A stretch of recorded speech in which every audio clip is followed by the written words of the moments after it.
Hello everyone.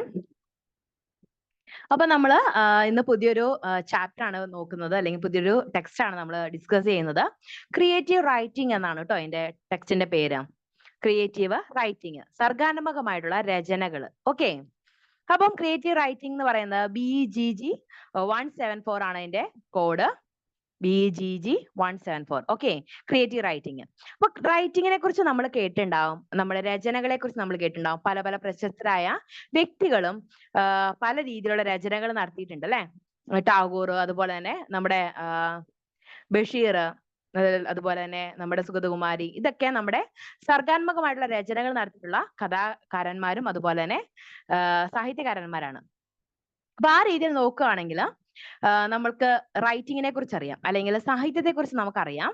പക്ഷേ ഈ ഒരു സാഹിത്യം അല്ലെങ്കിൽ ക്രിയേറ്റീവ് റൈറ്റിംഗ് എങ്ങനെയാണ് ഫലപ്രദമായിട്ട് നമുക്ക് ചെയ്യാൻ സാധിക്കുന്നത്, അത് നമുക്ക് പഠിച്ചെടുക്കാൻ സാധിക്കുന്ന ഒരു കാര്യമാണോ? ഇവരെങ്ങനെയാണ് ക്രിയേറ്റീവായിട്ട് റൈറ്റ് ചെയ്യുന്നത്, അല്ലെങ്കിൽ ക്രിയേറ്റിവിറ്റി എങ്ങനെ ഉണ്ടാക്കാം, തുടങ്ങിയ കാര്യങ്ങളൊക്കെ ഈ ഒരു ടെക്സ്റ്റിൽ നമ്മൾ ഡിസ്കസ് ചെയ്യുന്നുണ്ട്. അപ്പൊ പ്രധാനമായിട്ടും കുറച്ച് ചാപ്റ്റേഴ്സ് നമുക്ക് ഇവിടെ പഠിക്കാനുണ്ട്. ബ്ലോക്ക് 1-ല് ബ്ലോക്ക് 1-ല് നമുക്ക് പഠിക്കാനുള്ളത് പ്രധാനമായിട്ടും the art and craft of creative writing ആണ്. അതായത് art, craft of creative writing. അതിൽ തന്നെ ഫസ്റ്റ് വൺ എന്ന് പറയുന്നത് വാട്ട് ഈസ് ക്രിയേറ്റീവ് റൈറ്റിംഗ് ആണ്. നമ്മുടെ മൊഡ്യൂൾ ആണ് കേട്ടോ നമ്മളിപ്പോൾ ഡിസ്കസ് ചെയ്യുന്നത്. നമ്മൾ ഈ ഒരു ചാപ്റ്ററിൽ അല്ലെങ്കിൽ ഈ ഒരു ടെക്സ്റ്റിൽ നമ്മൾ ഏതൊക്കെ മൊഡ്യൂളുകളിലൂടെയാണ് കടന്നു പോകുന്നത്, ഏതൊക്കെ ചാപ്റ്റേഴ്സ് ആണ് നമ്മൾ ഡിസ്കസ് ചെയ്യുന്നത് എന്നുള്ള കാര്യമാണ് ഇവിടെ ഫസ്റ്റ് പറയുന്നത്. ഫസ്റ്റ് വൺ എന്ന് പറയുന്നത് വാട്ട് ഈസ് ക്രിയേറ്റീവ് റൈറ്റിംഗ്, എന്താണ് സർഗാത്മക രചന അല്ലെങ്കിൽ ക്രിയേറ്റീവ് റൈറ്റിംഗ് എന്താണെന്നുള്ളത്. അപ്പൊ നമ്മൾ ക്രിയേറ്റീവ് റൈറ്റേഴ്സിനെ നമുക്കറിയായിരിക്കും, അതുപോലെ തന്നെ ക്രിയേറ്റീവ് ആയിട്ടുള്ള ഒരുപാട് രചനകൾ നമ്മൾ വായിച്ചിട്ടുണ്ടാവും.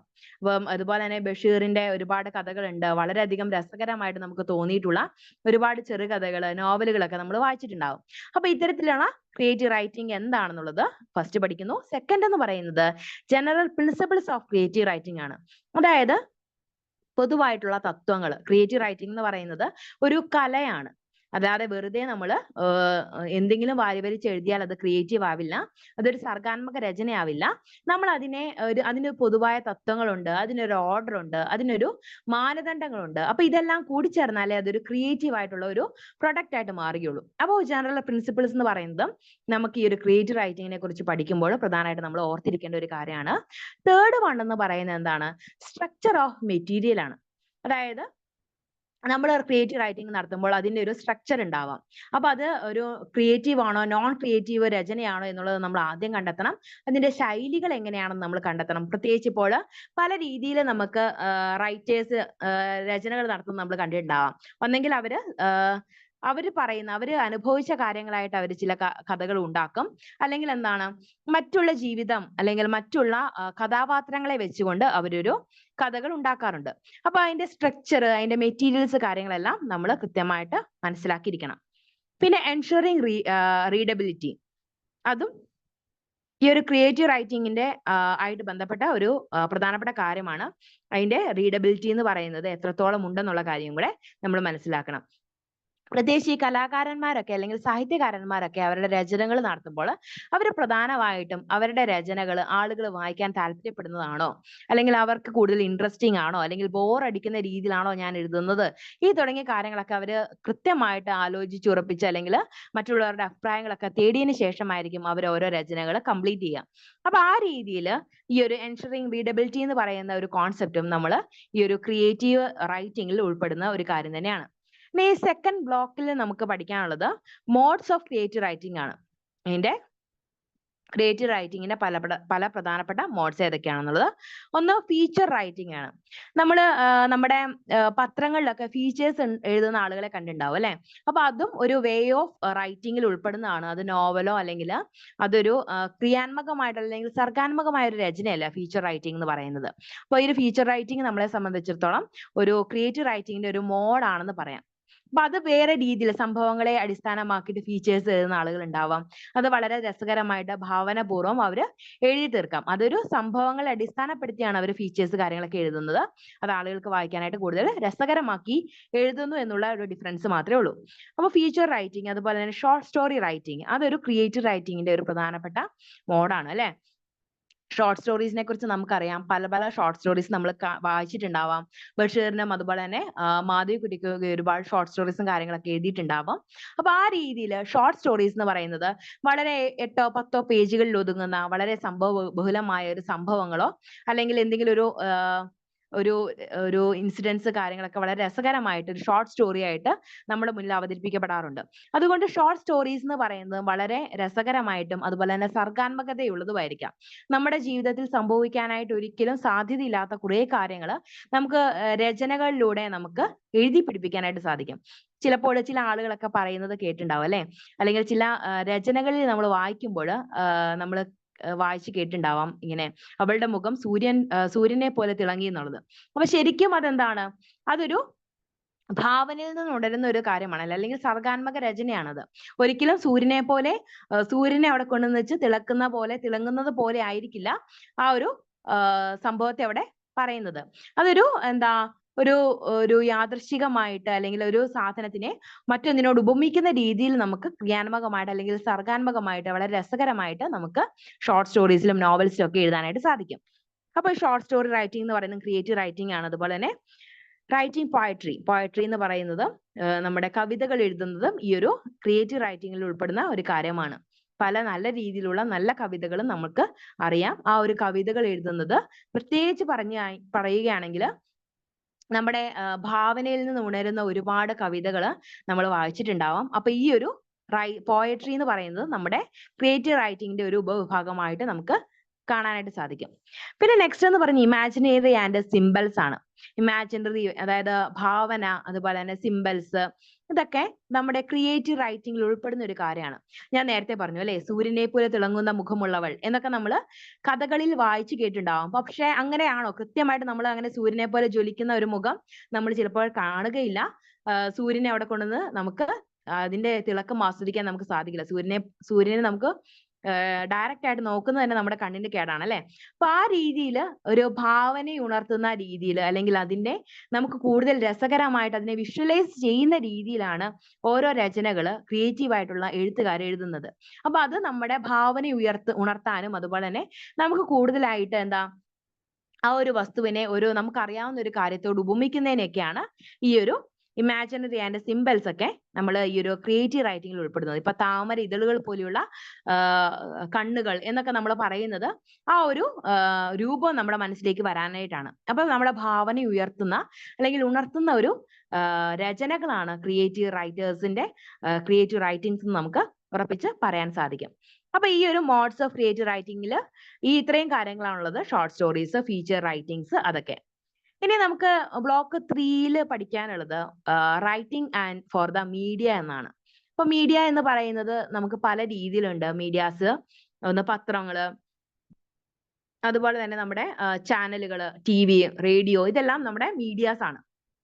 അപ്പൊ ഇത്തരത്തില് ഈ മീഡിയാസിലുള്ള റൈറ്റിംഗ്സ് അല്ലെങ്കിൽ അതിന്റെ രചനകള് ഇതെല്ലാം നമ്മുടെ ക്രിയേറ്റീവ് റൈറ്റിംഗുമായിട്ട് ബന്ധപ്പെട്ട് എങ്ങനെ നിലനിൽക്കുന്നുള്ള കാര്യം ഇവിടെ പറയുന്നുണ്ട്. നമ്മൾ അത് പഠിക്കുന്നുണ്ട് കൃത്യമായിട്ട്. അപ്പൊ 9th ചാപ്റ്ററിൽ നമ്മൾ ഡിസ്കസ് ചെയ്യുന്ന റേഡിയോയെ കുറിച്ചാണ്. റേഡിയോയിൽ നമ്മൾ കേൾക്കുന്ന പല പരിപാടികളും അവർ കൃത്യമായിട്ട് തിരക്കഥ എഴുതി ചെയ്യുന്ന കുറച്ച് കാര്യങ്ങളാണ്. നമ്മൾ ഒരിക്കലും ഒരു പരിപാടി ഇപ്പൊ നമ്മൾ ഏതെങ്കിലും ഒരു പ്രോഗ്രാംസ് കാണുകയാണെങ്കിൽ അതിന് തീർച്ചയായും ഒരു തിരക്കഥ ഉണ്ടായിരിക്കും. അല്ലാതെ വെറുതെ പ്രിപ്പയർ ചെയ്യാതെ വെറുതെ നടത്തുന്ന ഒരു പരിപാടികളും റേഡിയോസിലും അല്ലെങ്കിൽ TV-യിലൊന്നും ഉണ്ടാവാറില്ല.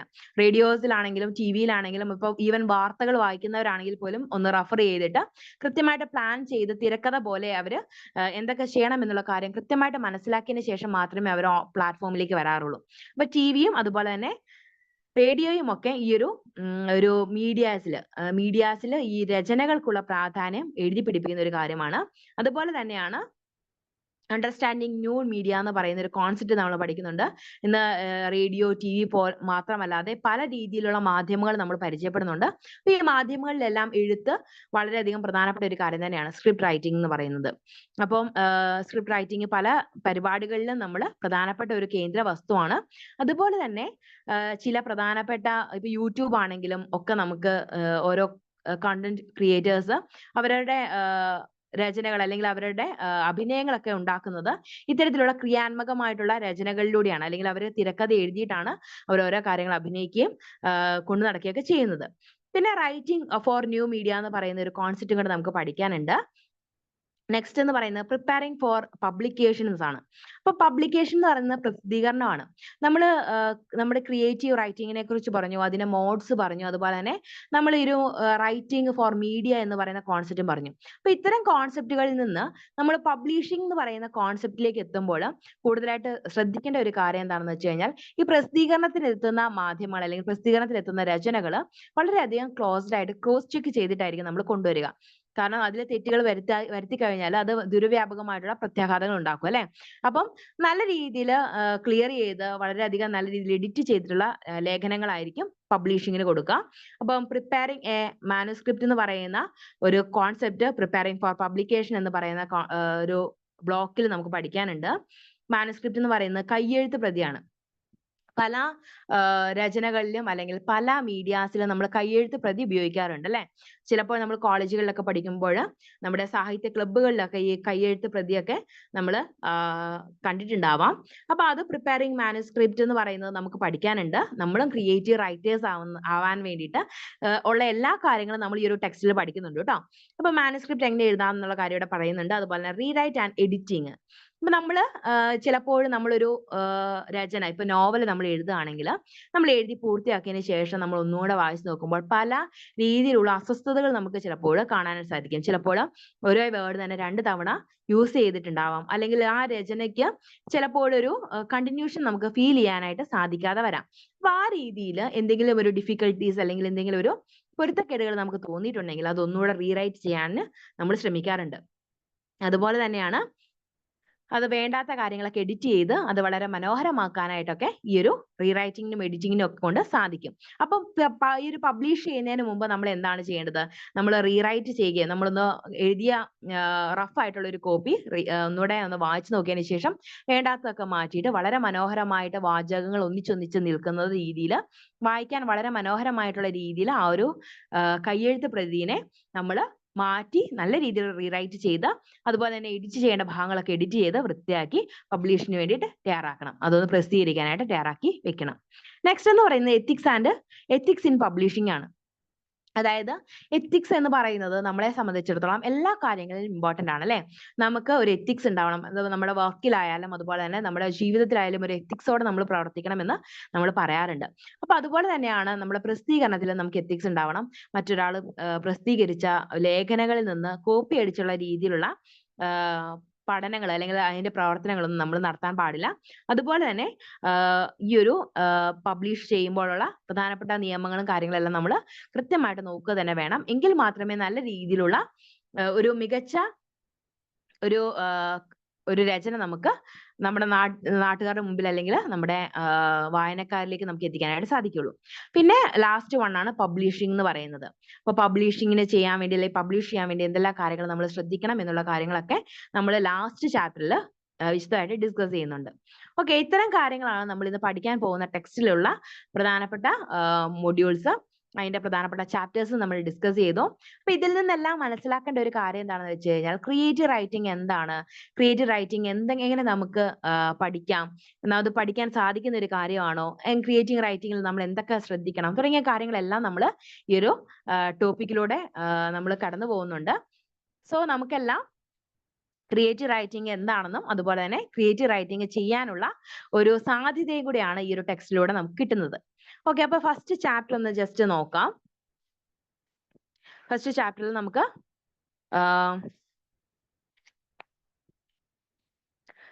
വാട്ട് ഈസ് ക്രിയേറ്റീവ് റൈറ്റിംഗ് ആണ് നമുക്ക് പഠിക്കാനുള്ളത്. അപ്പൊ എന്താണ് സർഗാത്മക രചന എന്നുള്ളത്?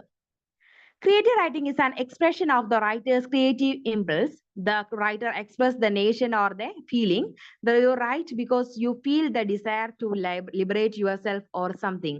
അപ്പോൾ നമ്മൾ എന്തുകൊണ്ടാണ് എഴുതുന്നത്? നമുക്ക് എന്തെങ്കിലും ഒരു ആശയം മറ്റുള്ളവരോട് പറയണമെന്നുണ്ട്, അല്ലെങ്കിൽ നമ്മുടെ ചില ചിന്തകള്, പ്രവർത്തനങ്ങള്, രീതികള്, നമ്മുടെ സങ്കല്പങ്ങള്, നമ്മുടെ ഭാവനകള് ഇതെല്ലാം മറ്റുള്ളവരിലേക്ക് എത്തിക്കണം എന്നുള്ളൊരു ചിന്ത നമ്മൾ ഉണ്ടെങ്കിലാണ് നമ്മളൊരു റൈറ്റർ ആവുന്നത്. അല്ലാതെ ഓക്കെ എൻ്റെ മനസ്സിലൊന്നുമില്ല, എൻ്റെ മനസ്സിൽ ശൂന്യമായിട്ടാണ്, എനിക്ക് കൃത്യമായിട്ട് യാതൊന്നും മറ്റുള്ളവരോട് പറയാനില്ല, വളരെ രസകരമായ രീതിയിൽ എനിക്ക് എഴുതാൻ അറിയില്ല തുടങ്ങിയ ആളുകളാണ്, അല്ലെങ്കിൽ അങ്ങനെയുള്ള ചിന്താഗതിയാണ് നമ്മളിലുള്ളതെങ്കിൽ ഒരിക്കലും നമ്മളൊരു റൈറ്റർ ആവില്ല, അല്ലെ? അപ്പൊ നമുക്ക് നല്ല രീതിയിൽ നമ്മുടെ ഭാവന ഉപയോഗിച്ച് നമ്മൾ കണ്ടതും കേട്ടതും അനുഭവിച്ചതുമായിട്ടുള്ള കാര്യങ്ങളെ നല്ല രീതിയിൽ ആളുകളുടെ മുന്നിൽ പ്രസന്റ് ചെയ്യാനായിട്ട് കെൽപ്പുള്ള ആളുകൾ കൂടുതൽ നല്ല ക്രിയേറ്റീവ് റൈറ്റേഴ്സ് ആകാനായിട്ട് സാധിക്കും. അപ്പൊ അതാ ഇവിടെ പറയുന്നുണ്ട്, വാട്ട് ഈസ് ക്രിയേറ്റീവ് റൈറ്റിംഗ് എന്നുള്ളത് നോക്കാം. There is two categories of writing. നമുക്ക് എഴുത്തിന് അല്ലെങ്കിൽ രചനകൾക്ക് രണ്ട് കാറ്റഗറീസ് ആണ്, രണ്ട് വിഭാഗങ്ങളാണ് ഉള്ളത്. ഫസ്റ്റ് വൺ എന്ന് പറയുന്നത് ക്രിയേറ്റീവ് ആണ്, സെക്കൻഡ് വൺ എന്ന് പറയുന്നത് നോൺ ക്രിയേറ്റീവ് ആണ്. ഇപ്പൊ സർഗാത്മക രചനകളുണ്ട്, സർഗാത്മകമല്ലാത്ത രചനകളുണ്ട്. സർഗാത്മക രചനകളിൽ ഉൾപ്പെടുന്ന കാര്യങ്ങൾ ഏതൊക്കെയാണ്? നോവലുകള്, ചെറുകഥകള്, ഇതെല്ലാം സർഗാത്മക രചനകളിൽ ഉൾപ്പെടുന്നതാണ്. പ്രധാനമായിട്ട് പറയുകയാണെങ്കിൽ ഈ ഒരു നോവലുകളിലും അതുപോലെ തന്നെ ചെറുകഥകളിലും ഒക്കെ വളരെയധികം നമുക്ക് ചിലപ്പോൾ അനുഭവവേദ്യമാകാത്ത ചില കാര്യങ്ങളൊക്കെ അവർ വളരെ രസകരമായിട്ട് ചിലപ്പോൾ എഴുതി വെച്ചിട്ടുണ്ടാവാം. ഇപ്പൊ ഭൂമിയിൽ നിന്നും അല്ലെങ്കിൽ മേഘങ്ങൾക്കിടയിൽ നിന്നും പറന്നു വന്ന ഒരു വെള്ളപ്രാവ് എൻ്റെ ശിരസിൽ പ്രവേശിച്ചു, അങ്ങനെയുള്ള രീതിയിൽ ഒരുപാട് നല്ല വളരെ മനോഹരമായിട്ട് നമ്മളിൽ അനുഭവവേദ്യമാകുന്ന രീതിയിൽ, എന്നാൽ തീർത്തും യഥാർത്ഥമല്ലാത്ത അനുഭവങ്ങൾ നമുക്ക് കൊണ്ടുവരാനായിട്ട് ക്രിയേറ്റീവ് റൈറ്റേഴ്സിനെ കൊണ്ട് സാധിക്കും. അതിന് ഉദാഹരണമാണ് നോവൽസും അതുപോലെ തന്നെ ഷോർട്ട് റൈറ്റിംഗ്സും, ഷോർട്ട് സ്റ്റോറീസും ഒക്കെ. നെക്സ്റ്റ് എന്ന് പറഞ്ഞ നോൺ ക്രിയേറ്റീവ് റൈറ്റിംഗ്സ് ആണ്. പ്രധാനമായിട്ട് പറയുകയാണെങ്കിൽ പത്രമാധ്യമങ്ങളിലൂടെയും അതുപോലെ തന്നെ ഫീച്ചേഴ്സും കാര്യങ്ങളും അതുപോലെ മറ്റു ക്രിയേറ്റീവ് അല്ലാത്ത അല്ലെങ്കിൽ വളരെ ചില പ്രസിദ്ധീകരണങ്ങൾ, റിസർച്ച് കോൺസെപ്റ്റ്സുകൾ, ഇതെല്ലാം നമ്മൾ എഴുതുന്നത് ക്രിയേറ്റീവ് ആയിട്ടായിരിക്കില്ല. അത് വളരെ ചരിത്രപരമായിട്ടുള്ള നിമിഷങ്ങൾ അല്ലെങ്കിൽ ചരിത്രം, ഇതൊക്കെ നമ്മൾ ക്രിയേറ്റീവ് അല്ലാത്ത രീതിയിലാണ് എഴുതുന്നത്. നമ്മൾ അതൊരിക്കലും സർഗാത്മകമായിട്ട് എഴുതുകയല്ല ചെയ്യുന്നത്. നമുക്ക് നമ്മുടെ സമൂഹത്തിലും ഭൂമിയിലും ഒക്കെ ഉണ്ടായിട്ടുള്ള കാര്യങ്ങൾ മാത്രമേ നമുക്ക് ചരിത്ര പുസ്തകങ്ങളിലൊക്കെ എഴുതി വെക്കാൻ സാധിക്കുള്ളൂ, അല്ലെ? അപ്പൊ ആ രീതിയിലുള്ള രചനകളാണ് നോൺ ക്രിയേറ്റീവ് റൈറ്റിംഗ്സ് എന്നുകൊണ്ട് ഉദ്ദേശിക്കുന്നത്. ഓക്കെ, അപ്പൊ അതിന്റെ ഡിഫറൻസ് മനസ്സിലായല്ലോ, അല്ലെ? ക്രിയേറ്റീവ് റൈറ്റിംഗ്സ് എന്ന് പറഞ്ഞു കഴിഞ്ഞാൽ നമ്മൾ നമ്മുടെ ഭാവന ഉപയോഗിച്ച് അല്ലെങ്കിൽ സർഗാത്മകമായിട്ട് നമ്മൾ അനുഭവവേദ്യമായിട്ടുള്ള കാര്യങ്ങൾ അല്ലെങ്കിൽ നമുക്ക് യാഥാർത്ഥ്യമായിട്ട് ഉണ്ടാകാൻ സാധ്യതയില്ലാത്ത കുറെ കാര്യങ്ങൾ ഒക്കെ നമുക്ക് എഴുതി വെക്കാൻ സാധിക്കുന്ന ഒരു പ്ലാറ്റ്ഫോമാണ് ക്രിയേറ്റീവ് റൈറ്റിംഗ്സ് എന്ന് പറയുക. നോൺ ക്രിയേറ്റീവ് എന്ന് പറയുന്നത് സംഭവിച്ച കാര്യങ്ങൾ അതുപോലെ തന്നെ ചരിത്ര പുസ്തകങ്ങളൊക്കെ ആയിരിക്കും കൂടുതലായിട്ട് നോൺ ക്രിയേറ്റീവ് റൈറ്റിംഗ്സിൽ ഉൾപ്പെടുക. ഇനി ആസ്പെക്ട്സ് ഓഫ് ക്രിയേറ്റീവ് റൈറ്റിംഗ് എന്ന് പറയുന്ന ഒരു ഭാഗമുണ്ട്. ആസ്പെക്ട്സ് എന്ന് പറയുന്നത് എന്താണ്? വശങ്ങളാണ്, അല്ലെ? ക്രിയേറ്റീവ് റൈറ്റിംഗിന്റെ പ്രധാനപ്പെട്ട വശങ്ങൾ ഏതൊക്കെയാണെന്ന്. ഫസ്റ്റ് വൺ എന്ന് പറയുന്നത് കണ്ടന്റ് ആണ്. കണ്ടന്റ് എന്ന് പറയുന്നത് നമ്മൾ എന്താണോ ബാക്കിയുള്ളവരോട് പറയാൻ നമ്മൾ ശ്രമിക്കുന്നത് അല്ലെങ്കിൽ നമ്മുടെ മനസ്സിലുള്ള ആശയം മറ്റുള്ളവരിലേക്ക് കൊണ്ടുവരണം എന്ന് നമ്മൾ ആഗ്രഹിക്കുന്നത് എന്താണോ അതാണ് നമ്മുടെ കണ്ടന്റ് എന്ന് പറയുന്നത്. ഇപ്പം എല്ലാത്തിനും ഒരു കണ്ടന്റ് ഉണ്ട്, അല്ലെ? ഏതെങ്കിലും വീഡിയോസിനാണെങ്കിലും ഏതെങ്കിലും ഒരു ടെക്സ്റ്റിനാണെങ്കിലും ഒരു പുസ്തകത്തിനോ ഷോർട്ട് സ്റ്റോറിക്കോ ഒക്കെ ഒരു കണ്ടന്റ് ഉണ്ടാവാം. അപ്പൊ ആ കണ്ടന്റ് എന്ന് പറയുന്നത് ഈ ഒരു ക്രിയേറ്റീവ് റൈറ്റിംഗിനെ സംബന്ധിച്ചിടത്തോളം പ്രധാനപ്പെട്ട ഒരു കാര്യമാണ്. ആദ്യം നമുക്കൊരു കണ്ടന്റ് ഉണ്ടാവണം. The message, story, topic, setting, and or characters are all examples of content in a literary work. If you are looking at the novel, for example, the content relates on the poet, characters, theme, and location of the novel. Similarly, when you look at the poetry, it reflects on the poem's themes. അപ്പോൾ പല പല കാര്യങ്ങൾ, ഇപ്പം ഒരു poet ആണെങ്കിൽ ഒരു poetry ആണെങ്കിൽ നമുക്ക് അതിന്റെ ഒരു തീം നമുക്ക് കണ്ടെത്താൻ സാധിക്കും, ഒരു കണ്ടന്റ് നമുക്കത് കണ്ടെത്താൻ സാധിക്കും. ഒരുപാട് ആശയങ്ങൾ, ഒരുപാട് ക്യാരക്ടേഴ്സ്, അതുപോലെ തന്നെ ഒരുപാട് സംഭവ ബഹുലമായിട്ടുള്ള കാര്യങ്ങളൊക്കെ അവിടെ ഉണ്ടായെങ്കിൽ പോലും അതിന്റെ പ്രധാനപ്പെട്ട കണ്ടന്റ് എന്താണെന്ന് നമുക്ക് ഒറ്റ നോട്ടത്തിൽ അല്ലെങ്കിൽ അത് വായിച്ചു നോക്കുമ്പോൾ നമുക്ക് മനസ്സിലാക്കാനായിട്ട് സാധിക്കും. അപ്പൊ കണ്ടന്റ് എന്ന് പറയുന്നത് ക്രിയേറ്റീവ് റൈറ്റിംഗിനെ സംബന്ധിച്ച് വളരെ പ്രധാനപ്പെട്ട ഒരു കാര്യമാണ്. കണ്ടന്റ് ഇല്ലാതെ നമ്മൾ വെറുതെ എഴുതിയിട്ട് കാര്യമില്ല. ഓക്കെ, നെക്സ്റ്റ് കാര്യമാണ് ഫോം എന്ന് പറയുന്നത്. ഒരു ഫോം ഉണ്ടാവണം എന്ന് നമ്മൾ പറയും, അല്ലെ? എല്ലാത്തിനും ഒരു ഫോമിൽ നമ്മൾ എഴുതണം എന്ന്. അപ്പോൾ ലെറ്റർ എഴുതാൻ ഒരു ഫോം ഉണ്ട്, അതുപോലെ തന്നെ പല ലെറ്റേഴ്സിന് ഡയറിക്ക് ഒരു ഫോം ഉണ്ട്, അങ്ങനെയൊക്കെ നമ്മൾ പഠിച്ചിട്ടുണ്ടാവും, അല്ലെ? അപ്പൊ ഈ ഫോം എന്ന് പറയുന്നത് ക്രിയേറ്റീവ് റൈറ്റിംഗുമായിട്ട് ബന്ധപ്പെട്ട് വളരെ പ്രധാനപ്പെട്ടതാണ്. There are two types of forms. Literary form and structural form. അപ്പൊ ആ ലിറ്റററി ഫോമും അതുപോലെ തന്നെ സ്ട്രക്ചറൽ ഫോമും നമുക്ക് ഈ ഒരു ഫോം എന്ന് പറയുന്ന കോൺസെപ്റ്റിൽ ഉൾപ്പെടുന്നതാണ്. The terms of literary form, the concept generally determines what form it should take. It is not usually chosen consciously if a certain idea should be expressed as a tale of a novel or whatever its nature and quality are such that only a poetry truly reflects it. It comes with the concept of writing on its own. അപ്പോൾ form എന്ന് പറയുന്നത് നമ്മളെ creative റൈറ്റിംഗിലെ പ്രധാനപ്പെട്ട കാര്യമാണ്. Forms എത്ര തരമുണ്ട്? 2 തരമുണ്ട്. ഒന്ന് literacy form ആണ്, അതുപോലെ തന്നെ സ്ട്രക്ചറൽ ഫോമും ഉണ്ട്. ആ ഒരു കോൺസെപ്റ്റ് മാത്രം കൃത്യമായിട്ടൊന്ന് ഓർത്തിരിക്കുക. പിന്നെ സ്ട്രക്ചർ ആണ് ലാസ്റ്റ്, തേർഡ് വൺ സ്ട്രക്ചർ ആണ് പറയാ. ഈ ഒരു ആക്സെപ്റ്റ്സ് ഓഫ് ക്രിയേറ്റീവ് റൈറ്റിംഗിൽ പറയുന്നത് മൂന്നാമത്തേത് സ്ട്രക്ചറുമായിട്ട് ബന്ധപ്പെട്ടാണ്. In terms of structure, the guiding idea should be simple communication for simple comprehension. To develop a decent structure, the writer must first organize his material, dedicating how much of what should be included in what and in what order. അപ്പോൾ ഒരു structure ഉണ്ടാവണം എന്ന് പറയുന്നത് creative റൈറ്റിംഗ്സുമായിട്ട് ബന്ധപ്പെട്ട് പ്രധാനപ്പെട്ടതാണ്. കാരണം നമുക്ക് ആദ്യമേ തന്നെ ഒരു റൈറ്റിംഗ്സ് ഉണ്ടാക്കുന്നതിന് മുൻപ് തന്നെ അതിൽ ഏതൊക്കെ കഥാപാത്രങ്ങൾ ഉൾപ്പെടണം, ഏതൊക്കെ സംഭവങ്ങൾ അവിടെ ആ ഒരു റൈറ്റിംഗിൽ ഉൾപ്പെടുത്തണം, അതുപോലെ തന്നെ എത്ര പേജിൽ ഇത് ഒതുക്കണം തുടങ്ങിയ കാര്യങ്ങളെല്ലാം നമ്മൾ ഈ ഒരു വർക്ക് തുടങ്ങുന്നതിന് മുമ്പ് തന്നെ ഒരു സ്ട്രക്ചർ ഉണ്ടാക്കി വെക്കണം. എങ്കിൽ മാത്രമേ നല്ല സ്മൂത്ത് ആയിട്ട് അതിന്റെ രചന നമുക്ക് പൂർത്തിയാക്കാനായിട്ട് സാധിക്കുകയുള്ളൂ. അതുപോലെ തന്നെ ഒരു 500 പേജുള്ള ഒരു ടെക്സ്റ്റ് അല്ലെങ്കിൽ ഒരു നോവലിൽ ഒരിക്കലും 2 കഥാപാത്രങ്ങളെ മാത്രം വെച്ചുകൊണ്ട് അത് 500 പേജ് എത്തിക്കാൻ സാധിക്കില്ല, അല്ലെ? 2 കഥാപാത്രങ്ങൾക്ക് മാത്രം ഒരു ഇമ്പോർട്ടൻസ് കൊടുത്തുകൊണ്ട് അല്ലെങ്കിൽ അവരുടെ കഥ മാത്രം പറഞ്ഞുകൊണ്ട് ഒരിക്കലും 500 പേജ് നമുക്ക് ഒപ്പിക്കാൻ പറ്റില്ല, അല്ലെങ്കിൽ 500 പേജുള്ള ഒരു നോവൽ ആക്കാൻ പറ്റില്ല. നമുക്ക് തന്നെ അതൊരു ബുദ്ധിമുട്ടായിട്ട് തോന്നും. അപ്പൊ നമ്മൾ നോവലുകളൊക്കെ വായിച്ചിട്ടുണ്ടെങ്കിൽ നമുക്ക് കൃത്യമായിട്ട് മനസ്സിലാക്കാൻ സാധിക്കും. ഓരോ നോവലുകളിലും പല ക്യാരക്ടേഴ്സ് ഉണ്ടാവും, അല്ലെ? പ്രത്യേകിച്ച് വലിയ നോവലുകളിലൊക്കെ കൃത്യമായിട്ട് നമ്മൾ നോക്കുവാണെങ്കിൽ ഒരുപാട് ക്യാരക്ടേഴ്സ് ഇങ്ങനെ വന്നു പോകുന്ന കാണാം. ഖസാക്കിന്റെ ഇതിഹാസം, അതുപോലെ തന്നെ ഒരു ദേശത്തിന്റെ കഥ തുടങ്ങിയ രചനകളിലെല്ലാം നമ്മൾ വായിച്ചിട്ടുണ്ടെങ്കിൽ നമുക്ക് മനസ്സിലാവും ആ ഒരു ഒരുപാട് കഥാപാത്രങ്ങൾ അതിലൂടെ മിന്നിമറയുന്നുണ്ട്. ആ കഥാപാത്രങ്ങളുടെ എല്ലാം പ്രധാന സ്വഭാവ സവിശേഷതകൾ, അവരുടെ ജീവിതം, അവരുടെ മാതാപിതാക്കള്, അവരുടെ പ്രവർത്തനങ്ങൾ എങ്ങനെയാണ്, അവരുടെ സ്വഭാവം എങ്ങനെയാണ് തുടങ്ങിയ എല്ലാ കാര്യങ്ങളും കുറച്ച് ഇൻസിഡൻസും കൂടി കൂട്ടിയിട്ട് ആ ഒരു കഥകളിൽ അവർ കൃത്യമായിട്ട് ആ ഒരു കഥാപാത്രങ്ങൾക്ക് ഒരു വ്യക്തമായ ഒരു ഐഡന്റിറ്റി കൊടുക്കുന്നത് നമുക്ക് കാണാൻ സാധിക്കും. അതുകൊണ്ട് വലിയ നോവലുകളിലെല്ലാം കൃത്യമായിട്ട് ഒരുപാട് ക്യാരക്ടേഴ്സ് ഉണ്ടാവും എന്നുള്ള കാര്യം ഓർത്തിരിക്കാം. അതുപോലെ തന്നെ ഷോർട്ട് സ്റ്റോറീസിൽ ഒരു 12 ആളുകളിൽ കൂടുതൽ ക്യാരക്ടേഴ്സ് നമുക്ക് ഉൾക്കൊള്ളിക്കാനായിട്ട് സാധിക്കില്ല. കാരണം എന്താണ്, ഒരു 10 12 പേജ് മാത്രമുള്ള ഷോർട്ട് സ്റ്റോറീസിൽ അത്രയും ആളുകളെ ഉൾപ്പെടുത്തി കഴിഞ്ഞാൽ ആ ഒരു കോൺസെപ്റ്റ് ഇല്ലാതായി പോവുകയും അവിടെ ഒരു ആശയം രൂപപ്പെടുത്താനായിട്ട് നമുക്ക് ബുദ്ധിമുട്ടുണ്ടാക്കുകയൊക്കെ ചെയ്യും. കാരണം പല ആളുകളുടെ കഥകൾ ഇങ്ങനെ 10 12 പേജിൽ ഒതുക്കാനായിട്ട് നമുക്ക് ഒരിക്കലും സാധിക്കില്ല, അല്ലെ?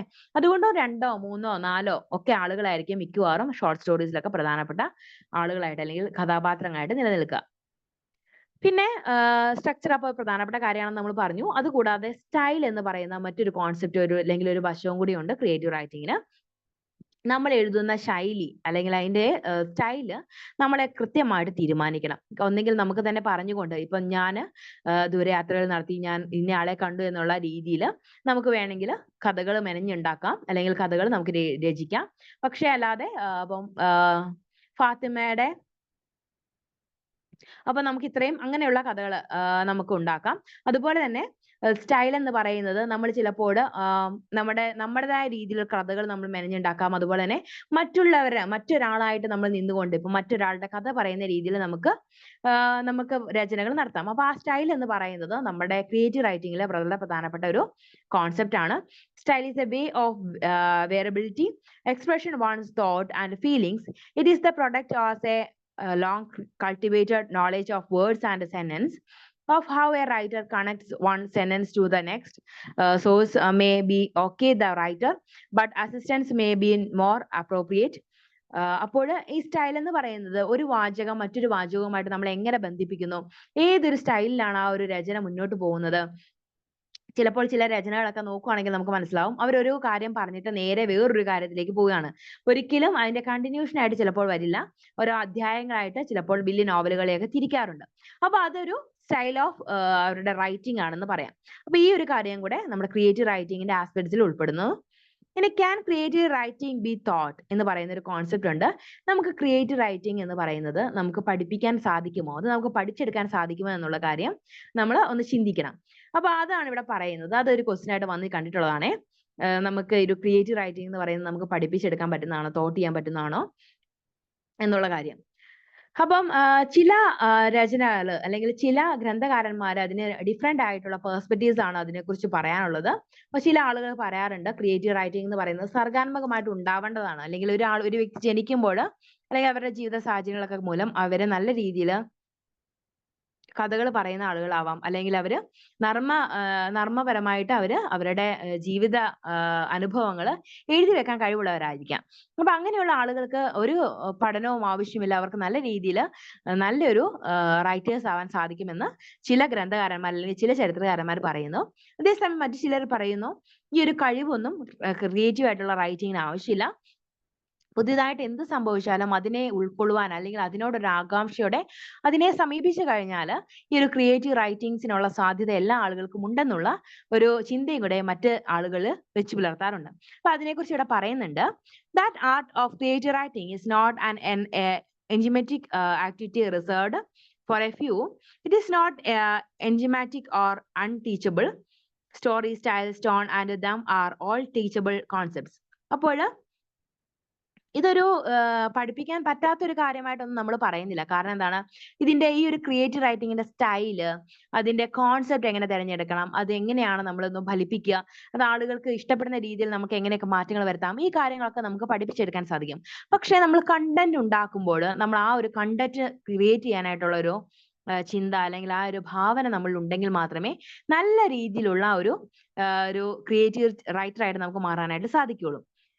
ഇവിടെ പറയുന്നത് ഹനീഫ് ഖുസ്രി എന്ന് പറയുന്ന Hanif Qureshi, author of Mizan and Fantastic, believes that creative writing classes are a waste of time because most of his students lack talent and cannot write a story.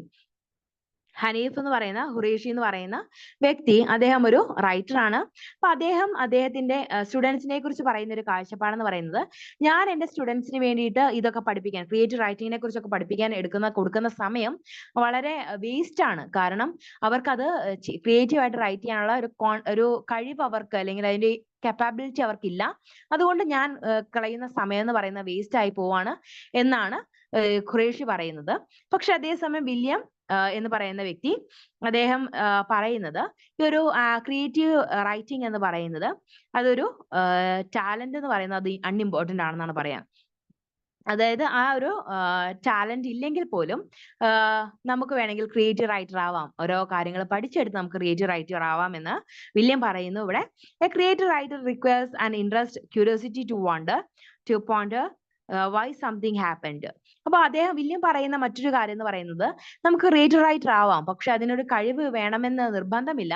പക്ഷെ എന്താണ്, നമ്മൾ എന്തെങ്കിലും ഒരു പുതിയ കാര്യം കാണുവാണെങ്കിൽ അതിനെക്കുറിച്ച് ഒരു ആകാംക്ഷ നമ്മളിൽ ഉണ്ടാവുകയും അത് എന്തുകൊണ്ട് അങ്ങനെ സംഭവിച്ചു എന്നുള്ള ഒരു ക്യൂരിയോസിറ്റി നമ്മൾ ഉണ്ടാവുകയൊക്കെ ചെയ്യുകയാണെങ്കിൽ മാത്രമേ നമുക്കൊരു നല്ല രീതിയിലുള്ള ഒരു റൈറ്റർ ആവാൻ പറ്റുള്ളൂ എന്ന് ഇവിടെ വില്യം പറയുന്നുണ്ട്. അപ്പൊ രണ്ട് രീതിയിലുള്ള കോൺസെപ്റ്റ്സ് ഉണ്ട് ഈ ഒരു ക്രിയേറ്റീവ് റൈറ്റിംഗ് നമുക്ക് പഠിച്ചെടുക്കാൻ പറ്റുമോ എന്നുള്ള കാര്യത്തിൽ. അപ്പൊ രണ്ടും കൂടെ കൂടിച്ചേർത്ത് വേണം നമുക്ക് എക്സാമിന് ആൻസർ എഴുതാൻ. ഇനി teaching creative writing covers the following. അപ്പൊ ടീച്ചിങ് ക്രിയേറ്റീവ് റൈറ്റിംഗ് എന്ന് പറയുന്നത്, നമ്മൾ ക്രിയേറ്റീവ് റൈറ്റിംഗ് നമുക്ക് പഠിക്കാനായിട്ട് നമ്മൾ എന്തൊക്കെ കാര്യങ്ങൾ സഹായിക്കും എന്നുള്ള കാര്യം ഇവിടെ പറയുന്നുണ്ട്. ക്രാഫ്റ്റ് ഒന്നാമത്തെ കാര്യമാണ് ക്രാഫ്റ്റ്. ക്രാഫ്റ്റിലൂടെ നമുക്ക് ക്രിയേറ്റീവ് റൈറ്റിംഗ് നമുക്ക് പഠിക്കാൻ സാധിക്കും. അതുപോലെ തന്നെ ടെക്നിക്സ് യൂസ് ചെയ്തുകൊണ്ട് നമുക്ക് ക്രിയേറ്റീവ് റൈറ്റിംഗ് നമുക്ക് പല രീതി ടെക്നിക്സ്, ഗ്രാമർ, അതുപോലെ തന്നെ വേർഡ്, റിഥം ഒക്കെ നമുക്ക് ഓരോ സിറ്റുവേഷൻ അനുസരിച്ച് നല്ല രീതിയിൽ മാറ്റങ്ങൾ വരുത്തിക്കൊണ്ട് അതിന്റെ ഒരു ടെക്നിക്ക് അനുസരിച്ച് ഒരു ടെക്നിക്ക് മനസ്സിലാക്കിക്കൊണ്ട് നമുക്ക് നല്ലൊരു ക്രിയേറ്റീവ് റൈറ്റർ ആവാൻ സാധിക്കും. അതുപോലെ തന്നെ പ്രോസസ്സ് എന്ന് പറയുന്നതും ഒരു ക്രിയേറ്റീവ് റൈറ്റർ ആവാൻ വേണ്ടി നമ്മൾ പഠിക്കാൻ വേണ്ടിയിട്ട് നമ്മളെ സഹായിക്കുന്ന ഒരു കാര്യമാണ്. ഹൗ ടു റീഡ് എന്ന് പറയുന്നതും വളരെ പ്രധാനപ്പെട്ട കാര്യമാണ്. കാരണം നമ്മളൊരു കാര്യം എഴുതി കഴിഞ്ഞാൽ നമ്മളത് വായിച്ചു നോക്കിയിട്ട് അത് നല്ലതാണോ, അതിന് നമ്മൾ ഉദ്ദേശിക്കുന്ന രീതിയിലുള്ള ഔട്ട്പുട്ട് അതിന് കിട്ടുന്നുണ്ടോ എന്നുള്ള കാര്യം നമ്മളൊന്ന് മനസ്സിലാക്കിയിരിക്കണം. അതുപോലെ തന്നെ അത് ഓരോ കഥകളും വായിക്കുന്നതിന് അതിൻ്റെതായ രീതികളുണ്ട്. ചില ആളുകളൊക്കെ കേട്ട് കഴിഞ്ഞാൽ നമുക്ക് തന്നെ അത് ഇരിക്കാനായിട്ട് തോന്നില്ല, അല്ലെ? നമ്മൾ ഭയങ്കര അസ്വസ്ഥമായിരിക്കും. ഓരോ കഥകളും അതിൻ്റെതായ അനുഭൂതിയിൽ വായിക്കാൻ സാധിക്കുന്ന ആളുകളുണ്ട്. ഇപ്പം നമ്മൾ പറയുന്ന പോലെ നമ്മൾ അവിടെ ഇരുന്നിട്ട് നമ്മളത് കേട്ടിട്ട് നമ്മൾ പറയുന്ന പോലെ നമ്മളത് ആ അനുഭവവേദ്യമാക്കുന്ന രീതിയിൽ നമുക്ക് വേണമെങ്കിൽ കഥകളൊക്കെ വായിക്കാൻ സാധിക്കും. അപ്പൊ ഈ ഒരു റീഡിംഗ് എബിലിറ്റി എന്ന് പറയുന്നത് ഈ ഒരു ക്രിയേറ്റീവ് റൈറ്റിംഗ് പഠിക്കാനായിട്ട് നമ്മളെ സഹായിക്കുന്ന ഒരു കാര്യമാണ്. അതുപോലെ തന്നെ പവർ ഓഫ് വേർഡ്സ് എന്ന് പറയുന്നതും പ്രധാനപ്പെട്ടതാണ്. നമ്മുടെ ചില രചനകളൊക്കെ നോക്കുമ്പോൾ ചില വാക്കുകൾ, ചില സെന്റൻസ് ഒക്കെ നമ്മളെ ആഴത്തിൽ സ്പർശിക്കുന്നതായിട്ട് നമുക്ക് തോന്നും. കാരണം എന്താണ്? ആ വേർഡുകളുടെ ശക്തിയാണത്. അപ്പം ഈ ഒരു പൗലോ കൊയ്ലോയുടെ ഒരു വേർഡ് ഉണ്ട്. നമ്മളൊരു കാര്യത്തിന് വേണ്ടി തീവ്രമായിട്ട് ആഗ്രഹിക്കുകയാണെങ്കിൽ ലോകം മുഴുവൻ അല്ലെങ്കിൽ ഈ ഒരു എൻവയൺമെന്റ് മുഴുവൻ നമുക്ക് അതിന് വേണ്ടിയിട്ട് നമ്മളെ സഹായിക്കുമെന്ന്. അപ്പൊ അത്തരത്തിലുള്ള ഒരുപാട് ചില വേർഡ്സ്, സെന്റൻസ് എല്ലാം നമ്മളെ ആഴത്തിൽ സ്പർശിക്കാറുണ്ട്. അപ്പൊ അതെല്ലാം എന്താണ്? ആ വേർഡ്സിന്റെ പവർ കൊണ്ടാണ്. അപ്പൊ ഈ പവർ ഉള്ള വേർഡ്സും കാര്യങ്ങളൊക്കെ നമ്മൾ സർഗാത്മകമായി നമ്മൾ ഉണ്ടാക്കിയെടുക്കുകയാണെങ്കിൽ നമുക്ക് നല്ല രീതിയിലുള്ള ക്രിയേറ്റീവ് റൈറ്റർ ആവാൻ സാധിക്കുമെന്നാണ് ഇവിടെ പറയാം. ഇനി guidelines for creative writing, read in order to write. അപ്പൊ ഗൈഡ്ലൈൻസ് ഫോർ ക്രിയേറ്റീവ് റൈറ്റിംഗ് എന്ന് പറയുന്നത് നമ്മൾ ക്രിയേറ്റീവ് റൈറ്റർ ആവാൻ വേണ്ടി നമ്മളെ സഹായിക്കുന്ന കുറച്ച് കോൺസെപ്റ്റ്സ് ഇവിടെ പറയുന്നുണ്ട് കേട്ടോ.